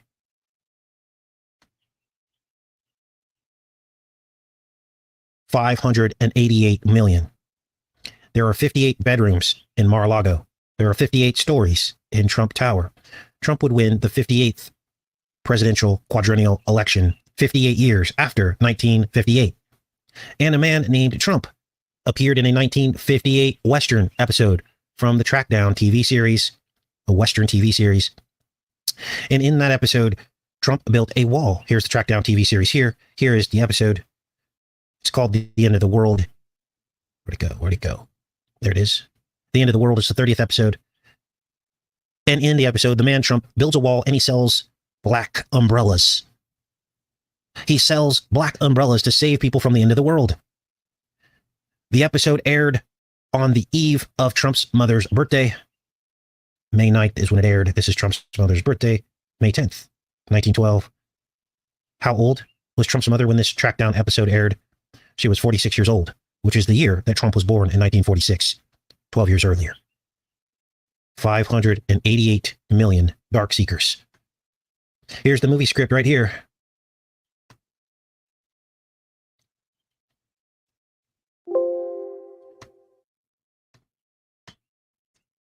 $588 million Darkseekers. Now, what kind of MAGA magic is this? Well, I don't know, but I'm showing it to you so you can understand what's going on. Something is not what it seems. We're trying to get to the bottom of all this. But as you know, many times the truth never gets out. But it's imperative that we start to get the truth out. Isn't it? Now, an I Am Legend sequel is coming out soon. Of course it is. It will likely happen during the next Trump presidency. Here's Will Smith being interviewed, I believe, by Oprah Winfrey about the sequel. This is Entertainment Weekly. This looks like March 4th, 2022. So this was during the pandemic. Let's see what they have to say here. 7 in that run. And was number 7. I Am Legend was number 7 in that run. And I Am Legend opened to over $77 million. 77. Remember the Trump number? What the hell are you doing out here, Fred? Oprah Winfrey repeats him, doubling his voice, twinning his voice. Will Smith, the actor whose wife has alopecia, just like the Darkseekers in I Am Legend who go bald and lose their hair once infected. In the first 3 days, just in America, right? Come on, Will right. Smith. And come on, Will Smith. Biggest December opening in the history of movies. And JL calls me, JL never gets excited. He tells me 77. And I was like, oh man. And we're like, oh, we're. The ritual is complete. Donald Trump, 7 years old, 7 months, 7 days, inaugurated as president. I'm excited for 30 seconds. And then he realized he had sold his soul to the devil. And then my mind drifts. And I say to Jay, hey, why do you think we missed 80? Wow. And he said, what? And I said, no, it's like, 77. Why do you think if we had adjusted the ending, because I wanted the ending to feel more like Gladiator, but he was like, listen carefully. The biggest opening in history ever. What are you talking about? Jay, I get that. I'm just asking, why do you think we missed like the 80? And it's the only time he ever hung up on me. I love that moment. And he needed to hang up on me. Right? And it was like, that's the subtle sickness of material success. Wow. Mind blown. So Will Smith will be basically doing a sequel with Michael B. Jordan. Let's read this. Massive 2007 post-apocalyptic blockbuster starring Will Smith getting a sequel. And let's see, original film grossed $256 million. Lieutenant Colonel Corona, Robert Neville, is the sole survival in New York City, trying to find a cure after genetically engineered cancer cure either killed or turned 99%. There's your 99 red balloons, which is 66 inverted, into vampiric, cannibalistic mutants called Darkseekers. Plot details for the film are not yet revealed at this time, but the news of Smith's starring turn are interesting, considering that his character valiantly sacrifices himself in order to get the cure safely out of the Darkseekers' reach. Wow. Look at that. This article was dated, let's see, when was this article dated? 2022. And they have the nerve to show the crown of the serpent, the crown of the Shelby Mustang Cobra. Right here on this corner. Now, they're not saying when this is going to break, but they're saying, I believe they've already started filming. Now, I'm actually going to probably read the paperback book from the original I Am Legend because this is so important. So I ordered it. It'll be here and we're going to watch or either listen or read the book. But I had to jump ahead. And so I wanted to see what the synopsis of this book was. And I'll put links to all this for you guys. But here is I Am Legend, the book by Richard Matheson. And it sounds like we have military helicopters flying over. The synopsis of the book seems to center around vampire lore rather than the experimental vaccine gone wrong. In other words, the entire movie was rewritten to fit the agenda. But there was one striking realization about the book that did spill over into what's happening right now and what did happen. Because at the end of the book, it says here in the synopsis that Neville, played by Will Smith, gives into the realization that a new race has emerged to be the new dominant species. A new race has emerged to be the new normal. And he realized that he, a remnant of humanity, of old humanity, is now a legend to the new race born of the infection. That's what it says right here. Now, what else stood out about the book is that despite the horrible reviews that it got, there were several movie adaptations, including Omega Man. And of course, I Am Legend, the movie. Let's go down to the adaptation. There were comics done on it. And The Last Man on Earth film. Wow. Now, here's a documentary that I did in 2020, December 12th, interestingly, a few days before the anniversary of I Am Legend. And in this 3-hour documentary, I go back in time and I show you the I Am Legend decode that we did long before the pandemic, in which I told you the serpent was crowned. The corona was crowned based on our movie decode. That's a 3-hour long documentary with vintage footage and decodes from before the pandemic ever started that seemed to point forward to a corona emerging. Now, let me go back to the chat here. I posted a link, or I started posting our links of our daily shows into the group, the Facebook group, and on my old Twitter X account. You guys, we're not even reaching the rest of the truth community anymore with this information. Daily deep diving decodes, exposing things for what they are, this occult ritualism. I love you guys, but we've got to continue to make this channel viable. So if you have X, Twitter X still, or if you're on any truth groups on Facebook, we're going to try a new strategy here, or any other truth social media, you've got to share our videos in the Facebook truth groups. You got to retweet the videos on Twitter X. So let me put the Twitter link in here again. Please follow me on Twitter. Retweet the daily videos so people know where to find the daily shows. Otherwise, it's just going to be our same group until it whittles down to nothing as they keep unsubscribing people from the channel. We can't let our community fall back into the right-left paradigm with this election coming up, thinking that people need to vote for Trump to fix what's coming. Because otherwise, all this programming we've been uncovering about him will actually come to pass by people giving their vote and consent, which makes them then part of what is coming, doesn't it? So again, I'll be posting the daily videos on Twitter X. I still have an account there with about 5,000 subscribers or followers on Twitter X. And again, it's not ideal to be posting there, retweeting there, but at least we can reach other truth people there. So try to put it in your calendar reminder to make it a daily thing to retweet, just so people know where to find us, because YouTube's not going to do that for us. And another idea, if you are still on Facebook, again, there are Facebook groups that you follow that are truth groups, aren't they?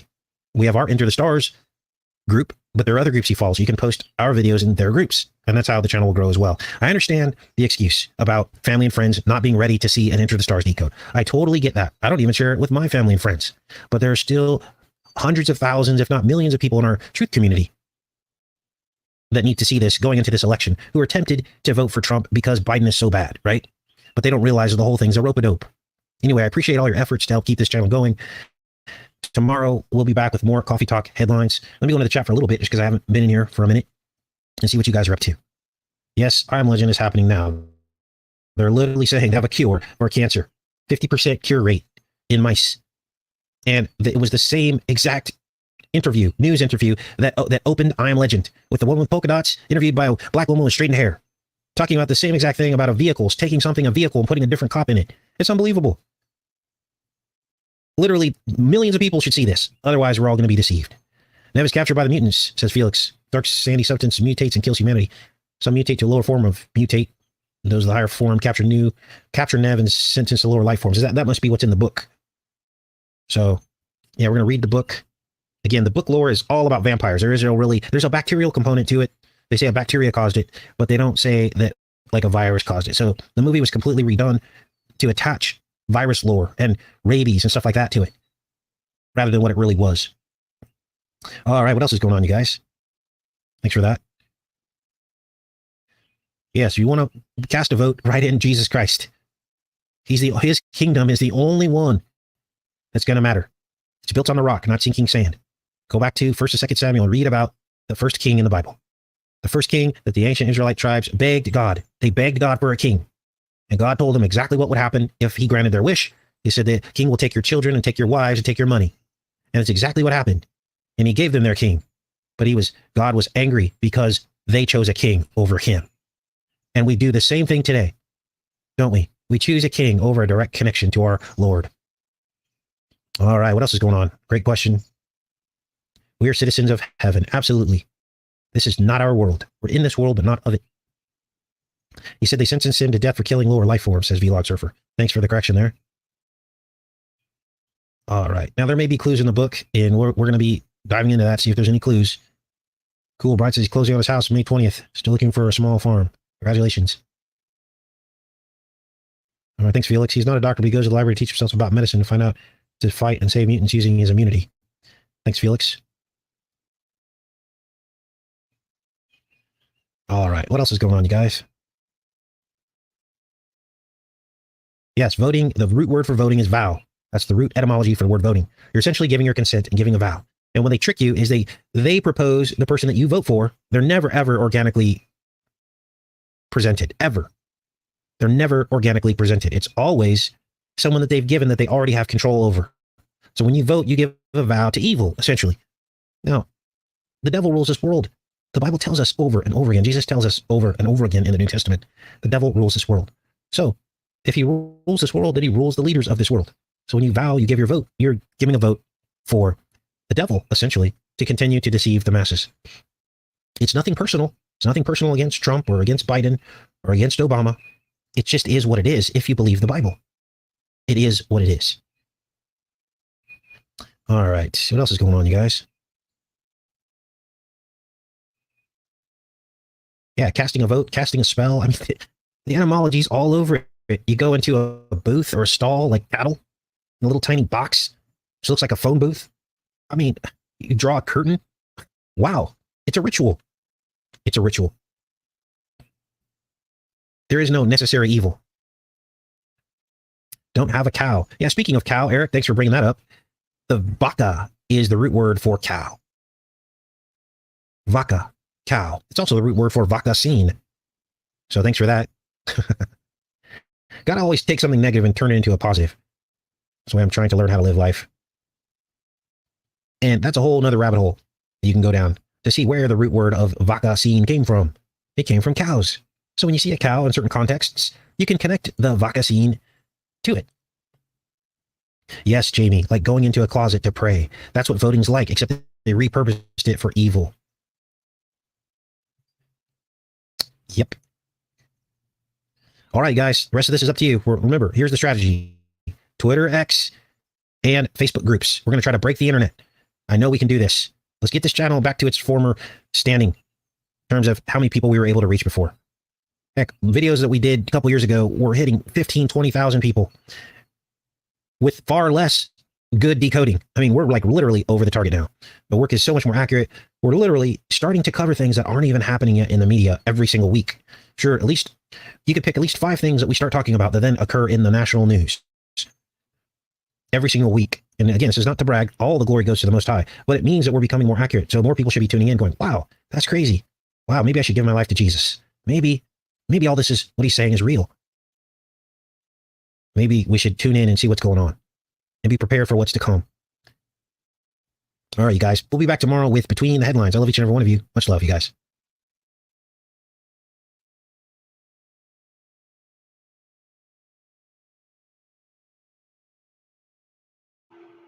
Alright, what do y'all think? Should I get out of here?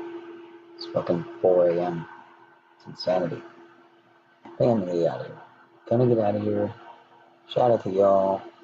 Hope you guys trusted the experts, took your treatments, took your pills, your inoculations, all the good stuff. All the great stuff. Shout out to hospitals. Hospitals, great places. Oh man, one more? They want one more, guys. Let's see what Tommy's up to.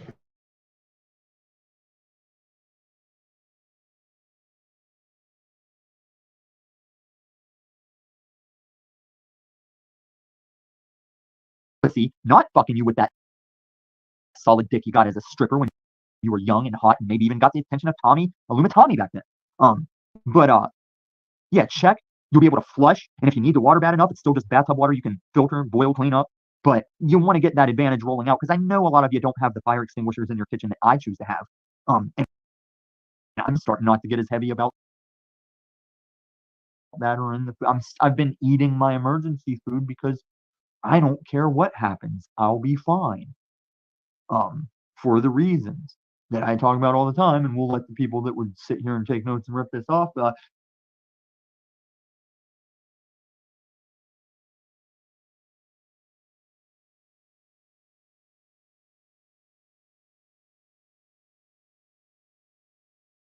I was done. So,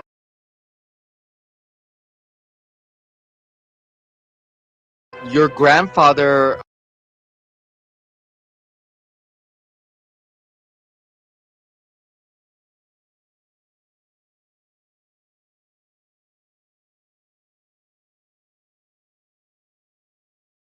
onto one day, onto your flimsy frame for that one day. And you're going to stagger under the weight of that heavy load. And that's not what I intended you to carry. So throw off this oppressive burden with one quick thrust of trust. That's what works, is your trust. Because when you start trusting something, all of a sudden your anxieties get lower, right? So throw off this oppressive burden, that backpack full of rocks, with one quick thrust of trust. Your anxious thoughts meander about and crisscross in your brain, but trusting me brings you directly into my presence. And as you thus affirm your faith, when you're trusting me and you're in my presence, you're affirming your faith, aren't you? So as you affirm your faith, the shackles of worry fall off. They just fall right off. Picture that in your mind now.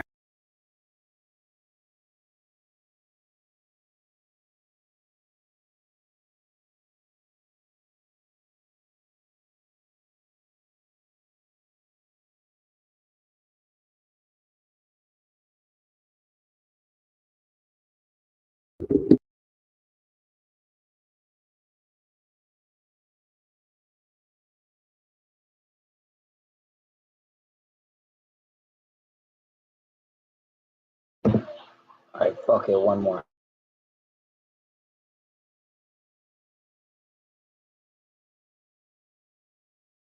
Is there some sort of non-elected above the president group of people that are in power, like a deep state, or you hear about a new world order? Is there any validity to it?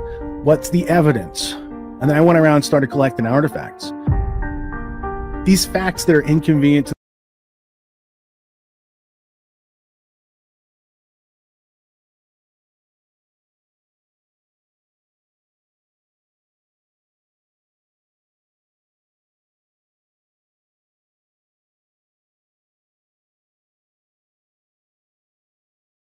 to the official story. Like, we know that George Washington and the cherry tree, we know those things are made up. The Titanic, a lot of people who were anti-Federal Reserve happened to take that ship. That Lord Rothschild said, I'm not going to insure it because I don't believe it's unsinkable. People like Rudyard Kipling, who wrote children's books to train future spies, he also wrote Jungle Book. Integrity is doing what you said you'd do by the time you said you'd do it. That's where trust comes from, because you're talking about building relationships, right? We need integrity, trust, and a moral framework, and then we can be good friends.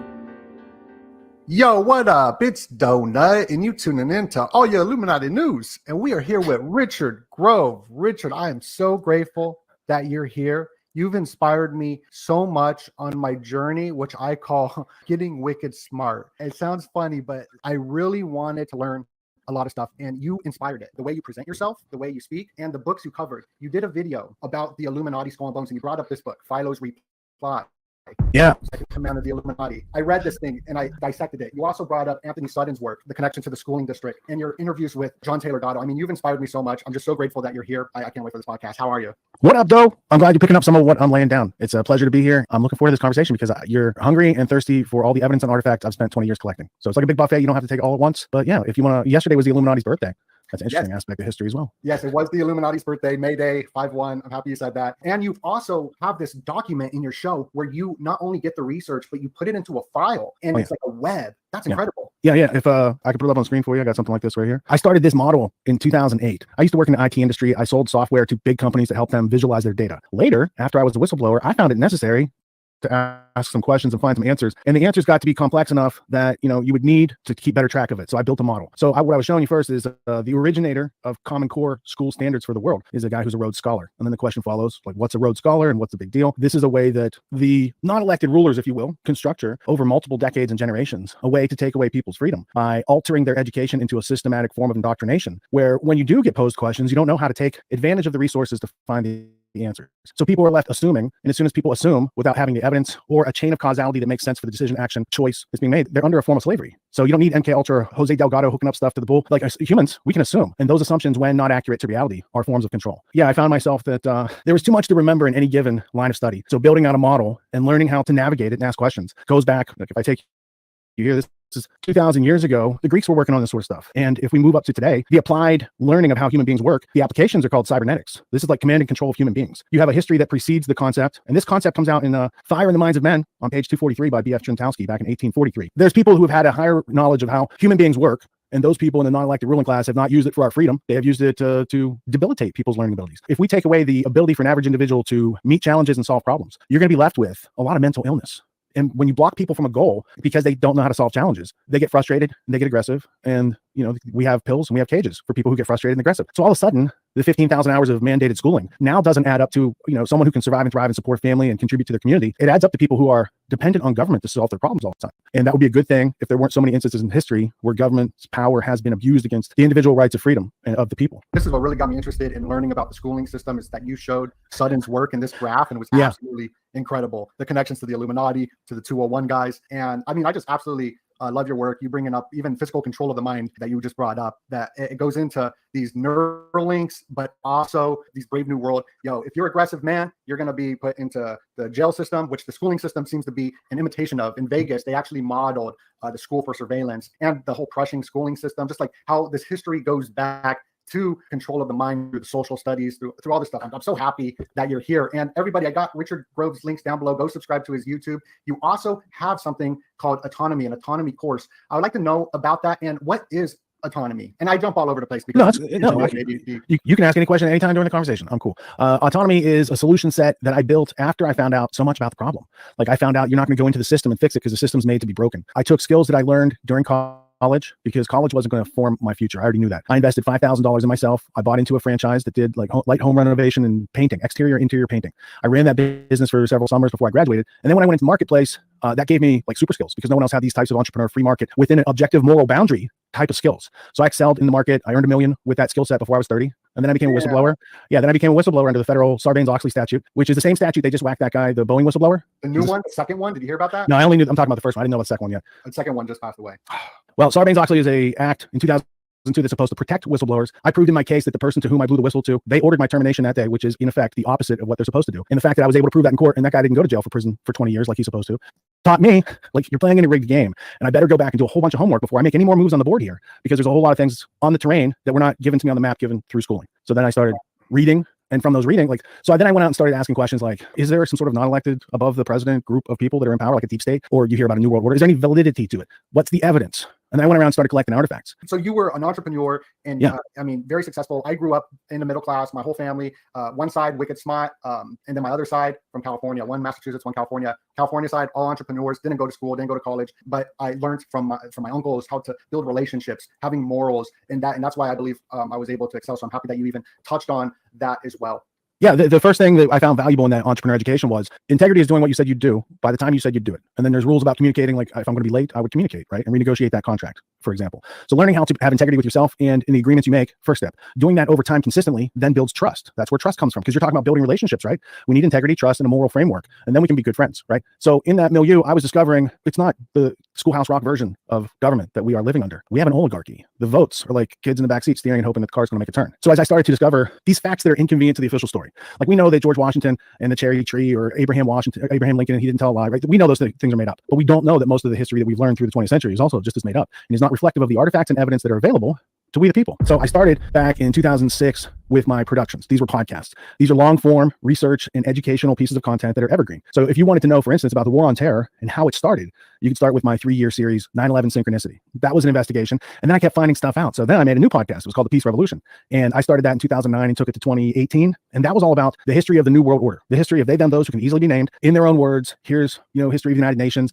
Here's the history of, how they took critical thinking out of school. So Peace Revolution episode 23, How to Free Your Mind, would be like a Rosetta Stone through which you could see all this other stuff that you kind of discover along the way and put it in a logical, reasonable order. And then along the way, I taught myself to do films. So one of my best interviews, aside from the Ultimate History Lesson with Gatto, is this Future of Freedom that I did with Bill Binney. And it's still on YouTube. It's got 1 million views. Damn. But it's very hard to find. So they shut it off years ago. They shut it off like in 2016.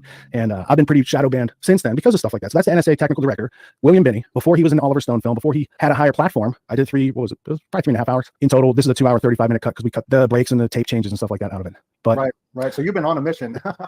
all of my work fits together. It does tell a coherent, non-contradictory story, but it's long form content because if you don't have the minutia and the details and understanding of the evidence, you don't really have anything other than a story. And I've never asked people to believe what I'm saying. I ask you to be incredulous and go challenge what I'm saying and look it up.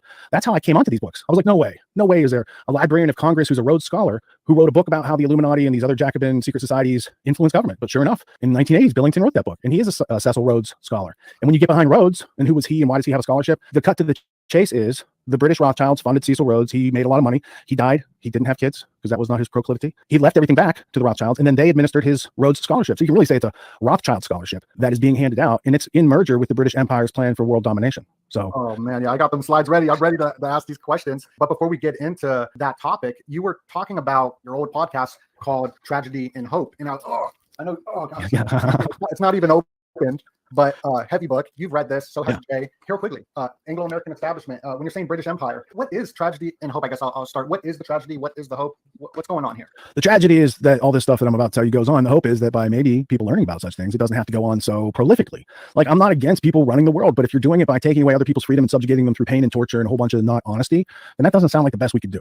So America had some substance worthy of the British Empire not quitting on the War of 1812, which ended in 1814. Great Britain goes off and plays on the other side of the world. They play with India and China. They have the century of humiliation. They have the East India monopoly on trade of opium. And then they come back in a non-military way. They come back in an economic way. And they slowly start to take America off course of freedom for individuals and make us more of a doorman or property manager for the international empire. It takes a long time to do that. And there's many decades of interspersed pieces of progress that they make, right? And they use the, I remember learning this from you, they used sort of the media back in the day. I believe the Chautauqua was the most American magazine of the time. So this 1812 was the actual British colonizing America, getting it back. Is that how? Well, if you trace the idea of America getting back with Britain, it starts in like the 1890s, and you have people like Sir Arthur Conan Doyle. My reference would be the History of the Pilgrim Society by the guy who founded the Pilgrim Society. So this is like not controversial stuff. This is history. Pilgrim Society had a meeting. Conan Doyle said we should get America back in the empire. He then made a couple books or stage plays or whatever they were doing with his theatrical literature, entertaining people with a little bit of propaganda within that. And then Andrew Carnegie in 1893, he writes Triumphant Democracy, which is almost like a pseudo overturning of monarchy, but basically it was a book that is like a globalist book, right? So now you got the robber barons starting to espouse internationalism. 1890s, Rothschild interest and Rockefeller interest see their common alignments. Rockefeller started with oil, got into banking. Rothschild started with banking, got into oil. They controlled the Nobel brothers oil monopoly over in Europe. So you have these powers starting to align. By 1902, Cecil Rhodes dies. So he dies fairly young. He controlled De Beers. He set up the apartheid state of South Africa. He created Rhodesia, which is today's Zimbabwe. He was a representative of colonizing, and he represented the British Empire, the Rothschild banking interest, and Freemasonry. He was friends with people like Rudyard Kipling, who wrote children's books like Kim to train future spies. He also wrote Jungle Book, right? So you have these well-known. So this is like Ian Fleming was also a children's book author, and so was Roald Dahl. Those are both British spies in America, posing as children's book authors during World War II. But we're back in 1902. Rhodes dies. He has a last will and testament. In the will and testament, so he had a partner, William T. Stead. So William T. Stead and Cecil Rhodes, they come up and they conspire for a plan to take over the world, and they would do so by bringing America back into the British Empire. And he said, to attain this endeavor, we should create a society (parentheses a secret one) based on the Jesuits, but replacing Roman Catholicism with British Empire, and they will promote these ideas and bring America back in, and then they can take over the world. And they say, with America, we can take over the world. So this is not controversial. I have William T. Stead's copy of that book from his library, the Review of Reviews. I don't have a reprint. Like, I have the actual artifact of the guy who died in the Titanic after he disagreed with the plan. These are important things. There's a the Federal Reserve building. Well, the Titanic, a lot of people who were anti-Federal Reserve happened to take that ship. That Lord Rothschild said, I'm not going to insure it because I don't believe it's unsinkable, which is also interesting, right? There's so much interesting stuff in history. You don't have to hyperbolize it. Like, if you just know where the veins of gold are and you dig, you find more and more each time you dig. I think that they kind of use movements and groups as camouflage, hiding behind it, the left-right paradigm, for example. Sure. Also, all these protest groups or whatever, we're hitting at an imprinted level, which Timothy Leary talks about with the autonomic nervous system. So they get us all divided, fighting each other. So we're not looking at the tippity top as the middle class pretty much collapses. The tippity top are laughing at us, all fighting each other. I don't know where I was going with that. This is so. No, they need us to fight. They need us to be at extremes, right? So, like, if I brought out an artifact like this, check out them artifacts. Well, I got artifacts. I got 3 libraries of artifacts. This is how I roll. All right, so we do this. Casual View of America, the Home Letters of Solomon to Rothschild, 1859 to 1861, printed by Stanford University, edited by Sigmund Diamond, who wrote Compromise Campus, about how our education system was being corrupted back in the 60s and 70s. This book are letters from a Rothschild scion, a 27-year-old Rothschild heir to the fortune, who was sent to America to stay with the richest families in the North and the richest families in the South, and he can tell you before the war is underway how it's going to end up and why people have committed to the war the way they have. He goes into the reasons why the war exists, how the war will end, all before the end of the war, which is pretty exciting reading when you get into it. There's one quote for your audience to pique their interest, page 123. Let's zoom in. Nice. Whoop, whoop. I love your production value. If 12 million people want to secede, you cannot stop them. So the war that the North is going to wage against the South is an unjust, barbarous, fratricidal war. He's on the side of slavery, by the way, right? So they're on the side of the Confederacy. The North and the South will attack each other like 2 locomotives under a full head of steam, meeting on the same track. Nothing will be able to satiate the brutal passion for vengeance, but death and destruction. When the 2 sections have exhausted all their resources, when they have seen the flower of their youth die, when millions have been engulfed into the bottomless pit of civil war, they will find themselves again at the same point which they started, and now, moreover, with a yawning gap between them. It will be necessary to end the war, to write a treaty, to grant mutual concessions. For no matter who the conqueror will be, there will be no vanquished. Each side will struggle to the bitter end for the rights it claims to have. So then he goes on and keeps telling you basically how this is going to happen, and various letters as they write right before things take a turn. And the war actually starts while he's writing these letters, right? So he's talking about the question of slavery. And in one of these, he calls Lincoln a thief, right? So if there's a ruling banking family that thinks that Lincoln is a thief, might they also want to remove him? Each supporting a different candidate, they abdicated power to a third thief, Lincoln, the choice of the Republicans. The Cotton States understood that there could be nothing more for them, no security in a union in which the chief of state and all his ministers were their most implacable enemies. So right there, you have motives, and you've got means and opportunity that happen later, but you're not supposed to talk about these things. You're not supposed to notice these things, especially in our society, which is why, as of last year, at some point, this book was going for $3,000 or $4,000. Though when I bought it, I paid $10. Oh, nice. Yeah. I mean, I used to go to these swap meets and buy these old books for $1, and like they're now worth $300, and their maps on them are different because they're old. Oh, yeah. Even just the idea of Abraham Lincoln, the social study, mind control of the schooling system would make me think that he would be a Democrat freeing the slaves, So even just like little things like that with history. So the Civil War, that was a banking. Lincoln had to print his own money during the Civil War because the international banking powers wouldn't hook him up, which is a very unusual point in American history. And then there is a denial. So like if you wanted to get into that line of research, right? So you got to read both sides. So what do the Rothschilds Rothschild say? They say they were not on the side of the Confederacy. They didn't say they supported the Union, which was good because they didn't. But they said we weren't on the side of the Confederacy. The loans for the Confederacy came from the Erlanger house, banking house. They're down the street. They're Christians. That's the official quote from Rothschild, right? Now, these are European Rothschilds, not British Rothschilds. So then for a long time, I believed him. The Rothschild banking dynasty did not mess with the South. And then I was doing research on how the Rothschilds had an interest in creating a home for themselves in Palestine. Now, this starts back, the first report, 1829, American newspaper, 1834, 1835. By 1840, the British Empire says, hey, we should take Palestine and make it the home for the Jewish people. By 1862, Moses Hess writes a book called Roman Jerusalem, The Last Nationalist Question, where he says, we want to take Palestine, and to do so, we will infiltrate, or already have infiltrated, European Masonic lodges with our own secret society cult. These are in his words. Then they can move about to take that land. So 20 years later, Theodor Herzl comes along, says, I've got this plan for this thing that has existed for a long time. Now, my point would be, in the 1880s, French Rothschilds, start colonizing Palestine. 1882, it's called the First Aliyah. I have a book called Rothschild and Early Colonization of Palestine from Hebrew University. This is official history from the state of Israel. And there's a whole lot more where that came from. But in this book, they talk about, they used these French bankers to do the buying of the land because they were buying up land back then. They weren't stealing it. They were going and buying up land from people. They used the Erlanger brothers as a front for that operation. So as soon as I learned that part, I'm like, okay, Erlanger brothers were the front for this operation over here. And they're not a Christian banking house. They had converted for convenience to obscure mechanisms of their funding. So even in those aspects, I will believe the statement, but when I find stronger evidence of the contrary, like I can't give you the benefit of the doubt, Mr. Rothschild, that you guys didn't have the funding arm for the Confederacy to last that long for 4 years.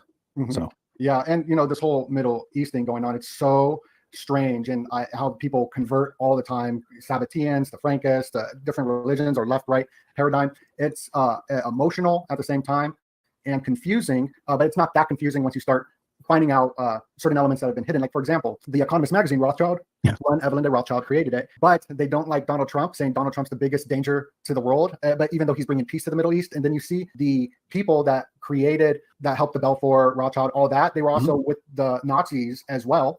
So it just seems like a big camouflage. And it's crazy because I'm Jewish and I'm looking at all this stuff. And everyone always points to, it's the Jews. And I'm like, my parents lost everything in 2008. Yeah, where's your special protection? All of Israel is pretty much medicated. So it gets emotional, but I'm sort of happy because I've been studying imprinting. So, for example, and I just kind of want to get your thoughts on whatever I'm saying. When Black Lives Matter happened, funded by George Soros, my friend who's black was like, I'm not going outside past 6 o'clock because the police are going to kill me. He thought that. So and then the Asians were scared to go outside because everyone's like, oh, it's their fault. Then the Mexicans were scared because they were going to go into an ICE camp.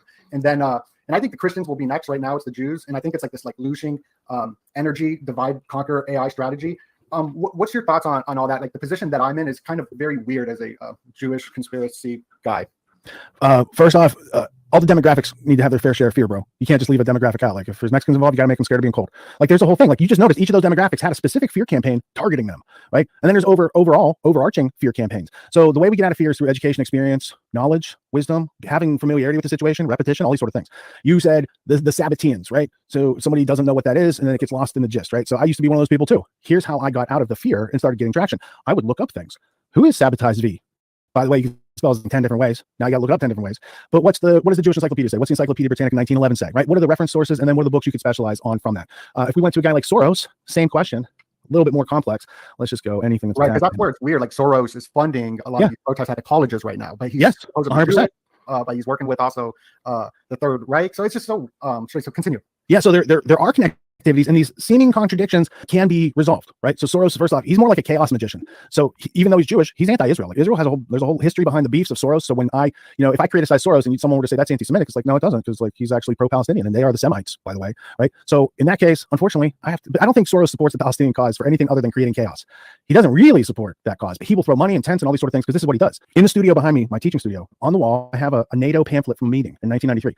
The meeting is titled "Toward a New World Order: NATO and the Future of Europe" by George Soros. Like, he went there, did a presentation, Future of Europe. 93 to 2003, you have Orange Revolution. Take another 10 years, you got the Maidan coup. Take another 10 years, you got what's going on right now. Like, there's been a continual push using Ukraine as a prophylactic for 20 plus years, like almost 30 years at this point. So to neglect being able to talk about Soros in that context, or his workings with Jeffrey Pyatt, Victoria Nuland, the transcripts of their calls that I've read, you can see a supranational hand reaching down inside and deciding who's going to be president of their state. That's not freedom, and that's not what America should be getting used for. But if you're an empire that took this place over, everything else in this country starts to make sense. Why are we all starting to fight with each other? Why don't we have the tools to stand up and calmly and cogently communicate with each other? Why does it all have to go to extremes?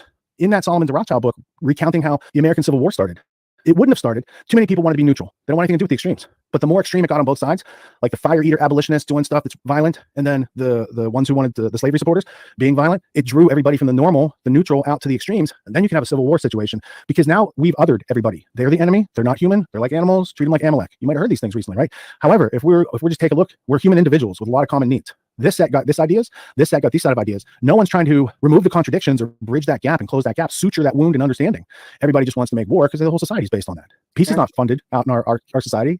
Everybody I know that's worked on peace for the past 20 years, they struggle for monthly support and things like that. But the other sides, the Soros side, he'll cut you a check, bro. You want to support Israel, they'll give you 50 grand. Go support Israel. You talking to John Taylor Gatto, this is where I got open to the idea that the Civil War was a land grab. I like to talk about John Taylor Gatto. This was the 90s Teacher of the Year, and he wrote all these books. I dived deeply into it. And here's a quote that he said: "You either learn your way towards writing your own script in life, or you unwittingly become an actor in someone else's script." What we were just talking about, these very imprinted, I would call it, because it's different than brainwashing. When you're part of a culture, you can't just brainwash yourself out of it. Like, it's pretty imprinted in there. And you can see this with how triggered people get on certain topics. Mm-hmm. So this technocratic elite understand this, that they can just pretty much know that society, its discontents and its angst, they can just maneuver it into a direction through the century-long goals, because it seems like everything on the table. One other question on the whole Israel topic and everything going on. Where do you see all this heading to? What are you? Do you forecast anything from knowing about all these plans? What's the forecast like?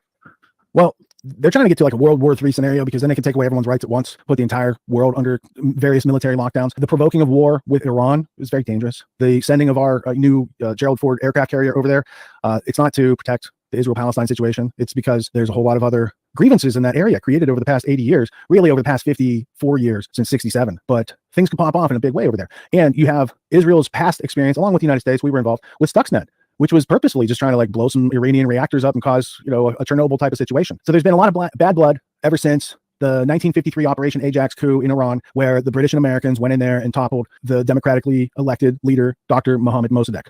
However, prior to that, in 1919, the British and Americans redrew the entire Middle East. They redrew it before the war was over. Sykes and Picot, representing the British and the French Rothschilds, they redrew everything. Sykes and Picot said, here's Egypt, Jordan, Transjordan, Syria, Lebanon. They were like all British and French mandate countries. Like what we're talking about, British mandate in Palestine from 1920 to 1948. The British also had a mandate in Egypt. The British had a mandate in a couple other countries like Iraq, which was an artificially created country that they're just like, here's some boundaries. We're giving this whole place to this ruling family. In the Saudis, in the 1920s, there was no Saudi Arabia. Ibn Saud was not the tribal warlord yet who was dominant until he got backed by MI6. Holy shit, Jack fucking Talcott is in the chat at Donut Factory. Optics are living without fear. Specifically, St. John or St. John Philby, the father of Kim Philby, another famous spy. St. John Philby went Arab, married an Arab woman, lived an Arab life, completely infiltrated and helped to create Muslim Brotherhood in 1928 and the ruling Saudi power as proxies to control. And they cut a deal to drill for water for the Saudis, but if we find oil. Jack Talcott says, a love of peace, brothers and sisters, will allow us to unite with the truth. Secrets and lies have divided us for profit. And wars and legal secrets. We're keeping it. And they had a 99-year concession, which is up around right now, because I don't remember the exact date, but it was the 1920s. You had 100 years. You have what you have here. So now there's a struggle for energy and oil. There's a lot of energy in the Palestine quadrant. They just happen to be sitting on a bunch of stuff. Prior to that, it was the Golan Heights, but Israel took that during the Six-Day War in 67, even though LBJ said don't touch the Golan Heights. But they also, they kind of touched the USS Liberty in a very harsh, war crimey kind of way that's never been properly adjudicated. So there's a lot of history of one of our best buddy allies. But if you look at our two closest allies, Israel and Britain, you might find a lot of cooperation in their agendas that turned out to be a lot of 20th century history that we didn't need to be involved in. But through deception, skullduggery, and other ways, they brought us into World War I. They brought us into World War II. I could go into great detail how they did that. It's fascinating history. And I have the papers of Colonel House, the papers of Colonel Gray, or Lord Gray, and that's Lusitania for World War I. And then I have the director of MI6 for World War II. They helped to design. They had the survey of the whole Pearl Harbor operation from the Japanese in their spy network. But because the Americans are so new at spying, we might not have played so well with them if they had told us that they had spies on the Japanese side, they had spies on the Hitler side. They had Rhodes Scholars in Hitler's regime. Right. So there's a whole lot of other history that plays into it. And you mentioned that the royal family in Britain, they supported the Nazis. Well, as of 1806, that was the Saxe-Coburg-Gotha Germans that took over the British monarchy back then. So now the British Empire that we're talking about in the 1800s, 1900s, it's really a Prussian Empire, which is the origin of Rothschild wealth and the Prussian education system that is used to curate the whole empire. This totally makes sense how I didn't learn about any of this in the Prussian schooling system in America. Right. Yeah. Through social studies and all that. Well, let's go into that topic now. Yeah. No, I mean, this is, and everybody, I got Richard Grove's links all down below. Go subscribe to his YouTube, go to his autonomy course, go subscribe to that, get wicked smart, like I like to say. And you also got the Grand Theft World podcast, which I tune into, long form content. So it is going to get you wicked smart and all that. Yeah. Yeah, so when I came across like the work of John Taylor Gatto, he writes a book in 2001. I find it in like 2004, and the whole thing just washes off me because I'm really good at schooling. I didn't get it. And then I went out and I kept researching, and I found about like they, them, those who created that whole system. And then I went back and reread his book, The Underground History of American Education. And now it all made sense. So I needed to go, the first time I read it, I didn't have enough contextual information of how the world really works to understand what he was saying or the importance of it. By the time I got to the reread, let's say 2006, 2007, when I get to chapter 9 and it's talking about the cult of scientific management and how that precipitates down into the indoctrination system that we have, I was like, I get this. And I know the people involved. I know their philosophies. I know the ideologies that drive them. There's a lot of eugenics and a lot of racism involved in that line of thought of those people that created the system. Now I got into Gatto's work and Charlotte Iserbyt's work and a whole bunch of other people. There's Porter Sargent who wrote on these aspects in the 1940s. There's people in the 1920s noticing that American history is being changed to be friendly toward the British, telling different stories to the next generation, right? Then you get to like 1956, the Reese Committee had an investigation into these nonprofit foundations and their un-American activities. One of them was the Carnegie Endowment, the other one was Rockefeller, and the other one was the Ford. They all were there for internationalization of America, to prepare America with merger with international communism. They told the researchers flat out. So this isn't even like news or controversial. There are interviews with the Yale graduate Norman Dodd, who worked at JP Morgan and then was a director of research for Carol Reese and produced the report for the Congress. I mean, it's all on the record, but they don't want you to know about it. That book on screen right there, that cost me $80 one time for that pamphlet because I wanted to know how Skull and Bones controlled education. So I bought that pamphlet, rare pamphlet, right? There's only a few of those made. I then saved you $80 because I'm telling you it's like chapter 8 in his book that you can get for $20. But I didn't know that at the time. And I found this little pamphlet to be highly illustrative because when you get into like G. Stanley Hall, you're getting into Skull and Bones connections to education. You're getting into the origins of psychology in American anything, right? So that's interesting. I didn't realize that donut was not monetized. He's taking donations. So that's interesting. I think that's new. Getting the PhD degree, which is a new type of doctorate that these folks created. And everybody got them from Wilhelm Wundt. And then Daniel Coit-Gilman from Yale Skull and Bones was next in line. And now there's Columbia University, King's College, where they're having the protests right now. Oh, damn. Right? Good catch. King's College, they're here to make sure we stay in the empire. They just changed their name so they could survive during the non-loyalist era of America. And then you get the Rockefeller Foundations. And then under that, you have the intelligence agencies. Oh, okay. And I wouldn't put the universities above the intelligence agencies. I'm just saying the intel agencies serve the non-elected robber baron class. And those other elements also are serving that as well. Yeah, this is when you did that video showing that you got that pamphlet. Yeah. That's, I mean, you've inspired me so much. You have no idea. And I went on this long journey over the last year. It's been about a year now where I went on a journey to get wicked smart. So I'm super excited. So once I saw you do that video, you also brought up Philo and you brought up William Wundt's grandfather, Raphael, Illuminati member. And then I read the None Dare Call It Education. I just went so deep onto this because the schooling system and the pop culture, the media, the fear, the inflation right now, everything has been just manipulating me into different things. And I can see it. I could see how I was manipulated through even MTV and music to like a certain style, right? For sure. Yeah. You're a kid and then they give you Hot Topic. You know, this is because they know the psychology of the angst of being watched, the government watching over the kids for a long time through the schooling system. Plus the IQs are dropping. We're growing more dumber. Yeah, no, you've been such a blessing in my life, Richard. Well, if everyone's getting dumber, we need to get learnified, right? That's where we start. Learnified. I like that. Learnified. Like most people that like Klaus Schwab comes on people's radar during, rightfully so, right? But that cat has a long history. And when you go back and look at the history and evolution of any of these institutions you're bumping up into in reality, it's giving you an advantage because now you don't have to, the unknown's not going to be scary. Sometimes the known's a little scary, but at least you could do something about reality. You can't do something about illusions other than educate yourself out of them. So the World Economic Forum starts in 1971. But a year before that, this group called the Club of Rome had a paper called The Predicament of Mankind. What do you think that paper's about? Mankind being a solution to all problems? No, it's what are we going to do to get rid of people? At the end, they have a section and they say, hey, what are we going to do about it? And they say, we should have a yearly meeting, like a world forum, right? 1 year later, Klaus Schwab, he develops the World Economic Forum, fully in line with it, because like they published the manifesto in 1973, 2 years after they found it, right? If you just read the manifesto for the Club of Rome and you look up what you don't know, right? So here's the manifesto. Aurelio Pache. Who's he? He's some sort of Italian industrialist. Who's this other guy? Prince Bernard of the Netherlands. Who's he? Oh, he's a Nazi SS officer. Oh, he's a partner with King Chucky III, right? These are serious players now. So now you got Klaus Schwab coming in and they, start getting all the corporate aspects because their big belief is public-private partnership. What do you think that is, man? It's world fascism. Is what they want. Like it's either fascism or communism. They're all collectivism. It's not individual liberty and rights of self-defense and right to free speech and right to defend themselves, right? It is you'll do what they say. So they're taking everybody to the extremes. So by 92, in this train of thought, the Club of Rome publishes an update. And in that update, they say the common enemy of humanity is humanity. And they say, in searching for an enemy that we can really get behind, we've tried global warming, we've tried pollution, we've tried this, we've tried that. What we can all get behind is that humanity is the problem. So now you have a bunch of death cult eugenicists precipitating down from above our market layer ideas and ESG and DEI and all these other things to take away freedom, to get people fighting with each other. And this is their purpose. Because if America was not strong, I'm not saying it was perfect. We had a lot of improvements that we needed to do yet, right? But we got corrupted by World War II. We got our hands dirty with some genocide and ethnic cleansing over in Japan and in Europe. Okay. We were not held account, and the real Nazis were never held to account. And the people who funded the Nazis cut deals with Ben Gurion for votes for statehood. And this is all also legitimate history. that is not being talked about on either side. And this is the thing that brings understanding and removes contradictions as to why we had Americans who funded the Nazis, who never got caught for it, who then precipitated power, because that's a powerful position to get away with that and not get caught. Your Kennedy assassination highly plays in between the people who funded the Nazis, MI6 and Mossad. You got two nation states that are allies and some corrupt people with some things to cover up inside this country because they were traitors. They all get together in an internationalist, non-American agenda. By the time you get to the end of the 60s with USS Liberty during the Six-Day War, that's a case where Israel, unprovoked, attacked a USA listening post. It was an NSA ship, but it had GCHQ, Government Communications Headquarters from Britain, on board. The British have a treaty with the Egyptians. The Israelis knew if the listening station off the coast of Africa, this floating boat of antennas, if they got that and GCHQ found out, they would be obligated by contract to tell the Egyptians, and then they couldn't bomb all the Egyptian stuff on the ground. So they had to take out the USS Liberty, or at least try to scuttle it.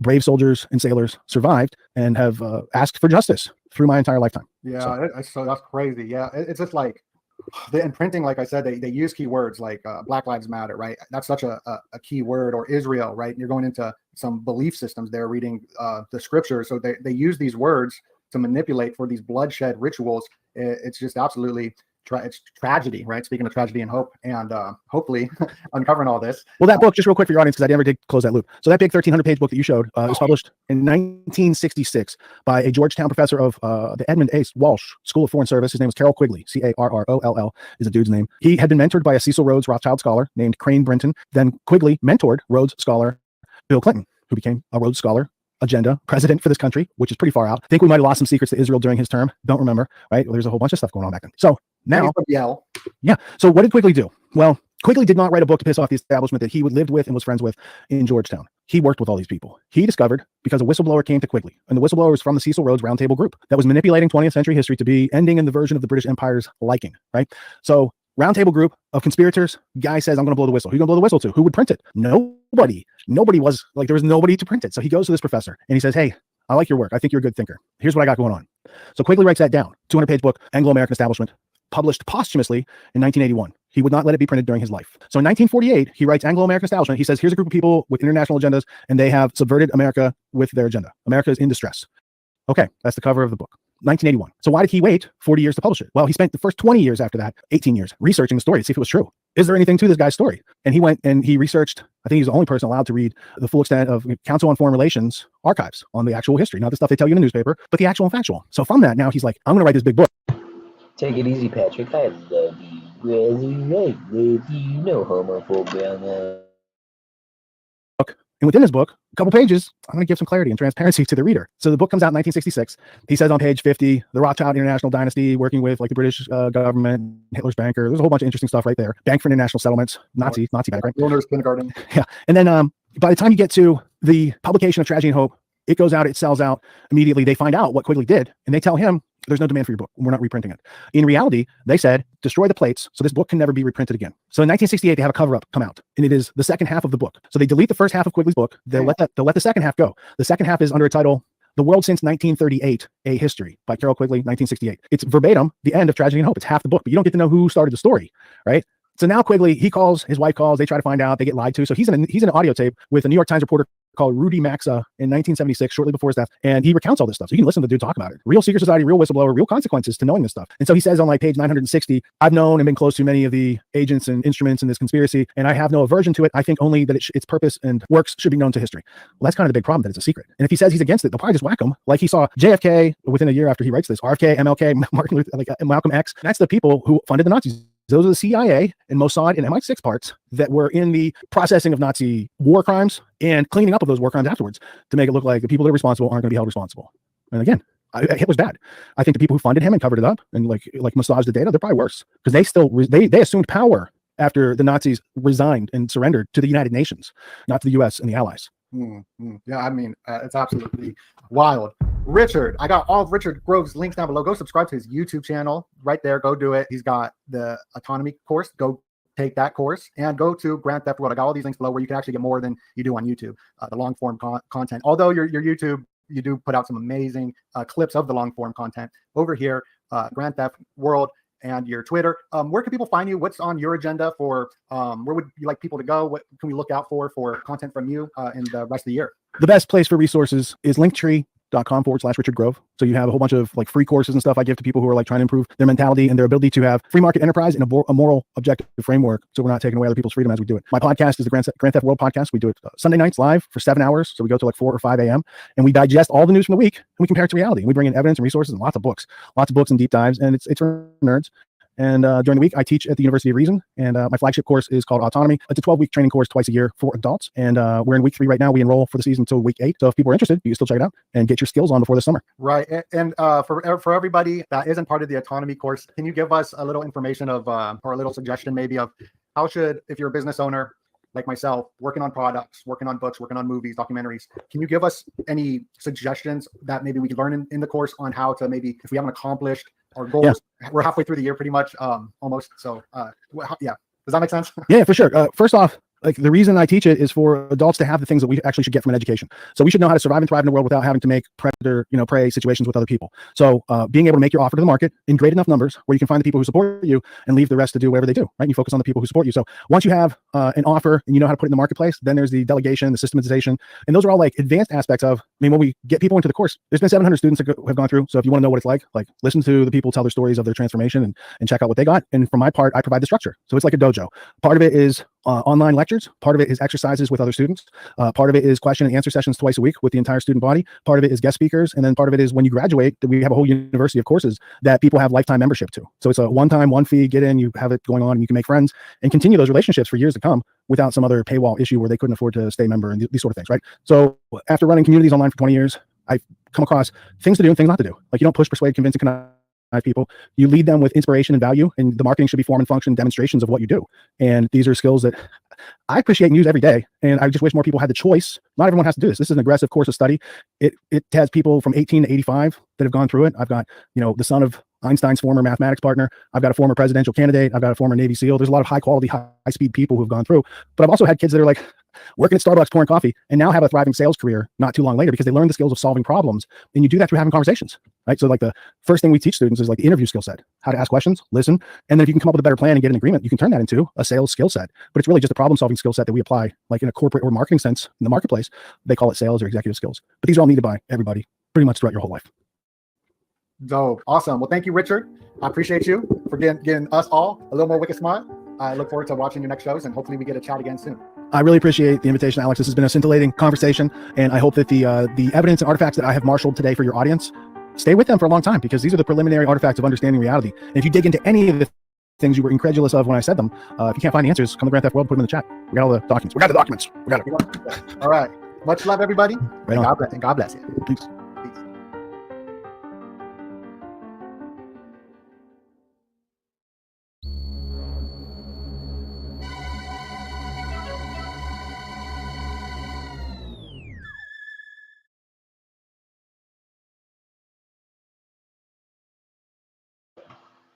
And on that note, y'all, I'm fucking out of here. It's a 4:45. Start falling asleep on streams, Pioneer. Yeah, I didn't, motherfucker. How about that? I'm out of here, though. For real.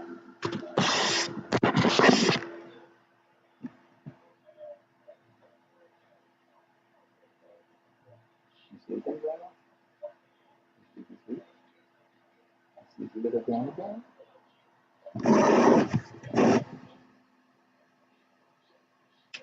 Deuces. She's passed out. I'm about to do the same. Have a good one, y'all. I'll see y'all. You already know. To play us out. What does that mean, to play us out? Fuck it, we'll do it live. Fuck it. Come on, come on.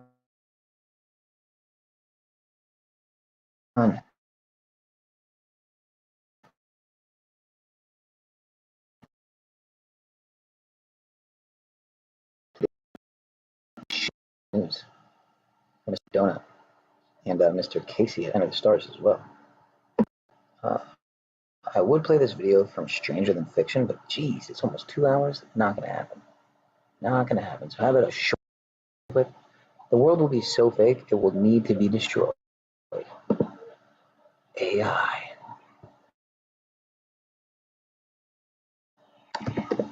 and then I'm really out of here. Like, for real, for real. Will you just work with me here? This fucking laptop, man. I need to delete so much shit off of it. Alright, much love, y'all. Check this shit out. What the fuck is going on?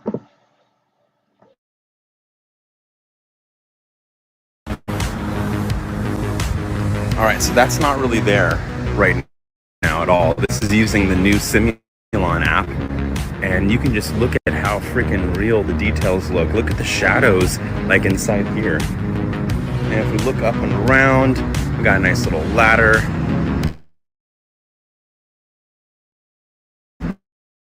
Let's see. None of this is. This is all simulated using Simulon. Let's go ahead and climb underneath. Take a look. Okay.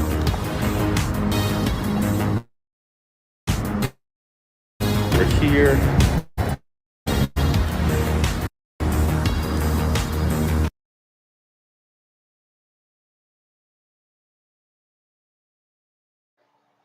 Alright, one more time, because that shit was lagging.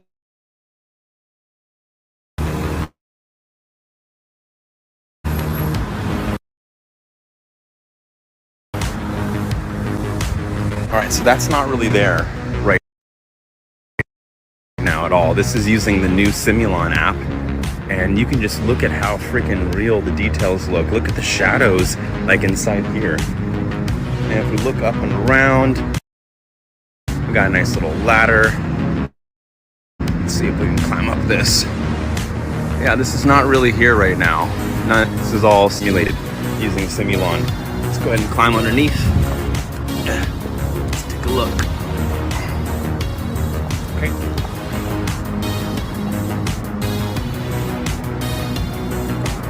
Let's go all the way over here.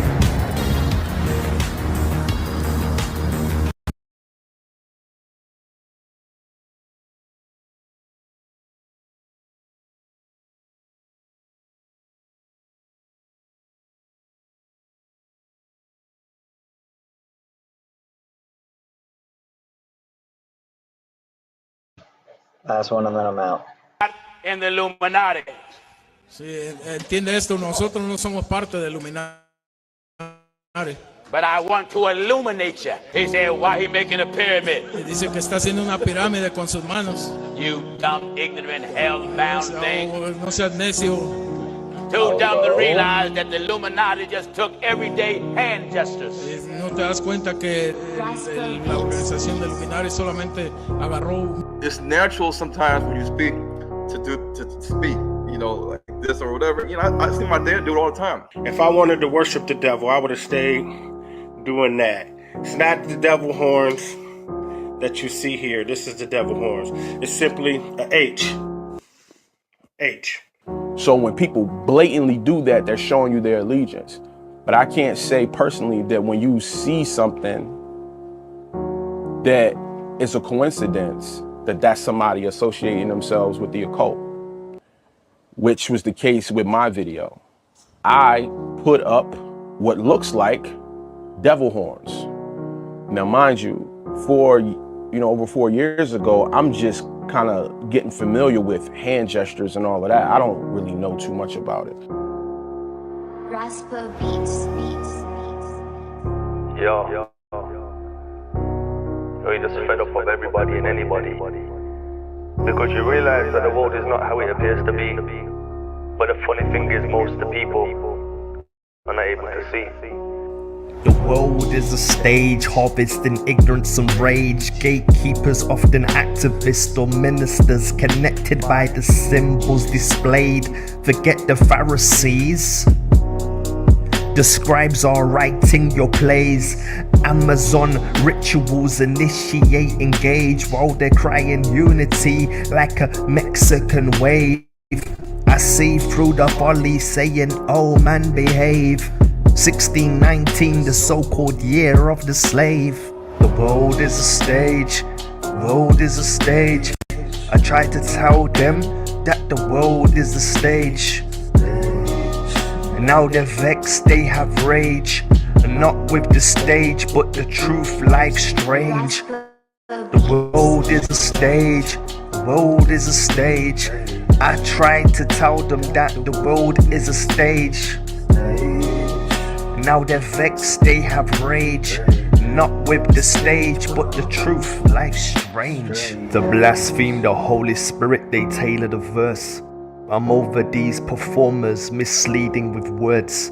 The Most High can't be mocked, it's not just words he observes. Victimhood, when called out, that behavior's absurd.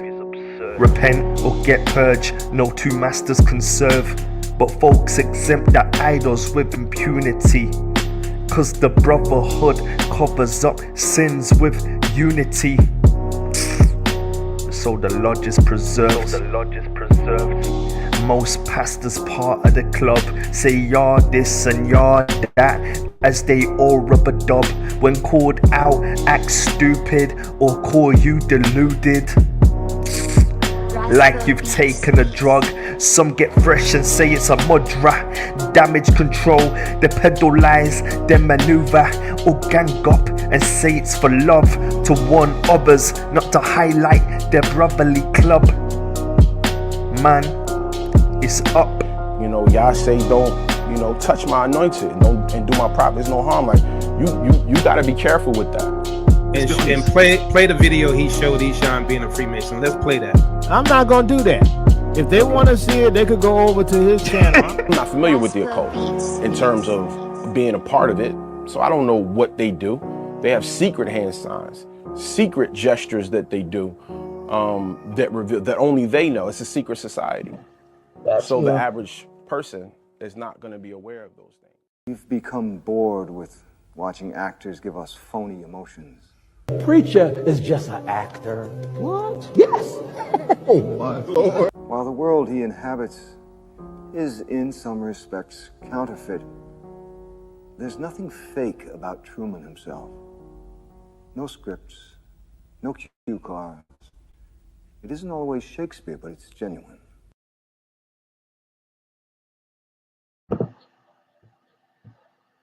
St. Luke. I'm not in the Illuminati. I swear I'm not in the Illuminati, guys. Isaiah 29:13, wherefore the Almighty said, for as much as this people draw near me with their mouth and with their lips to honor me, but have removed their heart far from me, and their fear toward me is taught by the precepts of men, liars and people pleasers. 2 hours and 22 minutes and 22 seconds. I love y'all. I'll see y'all on the next one. Much love.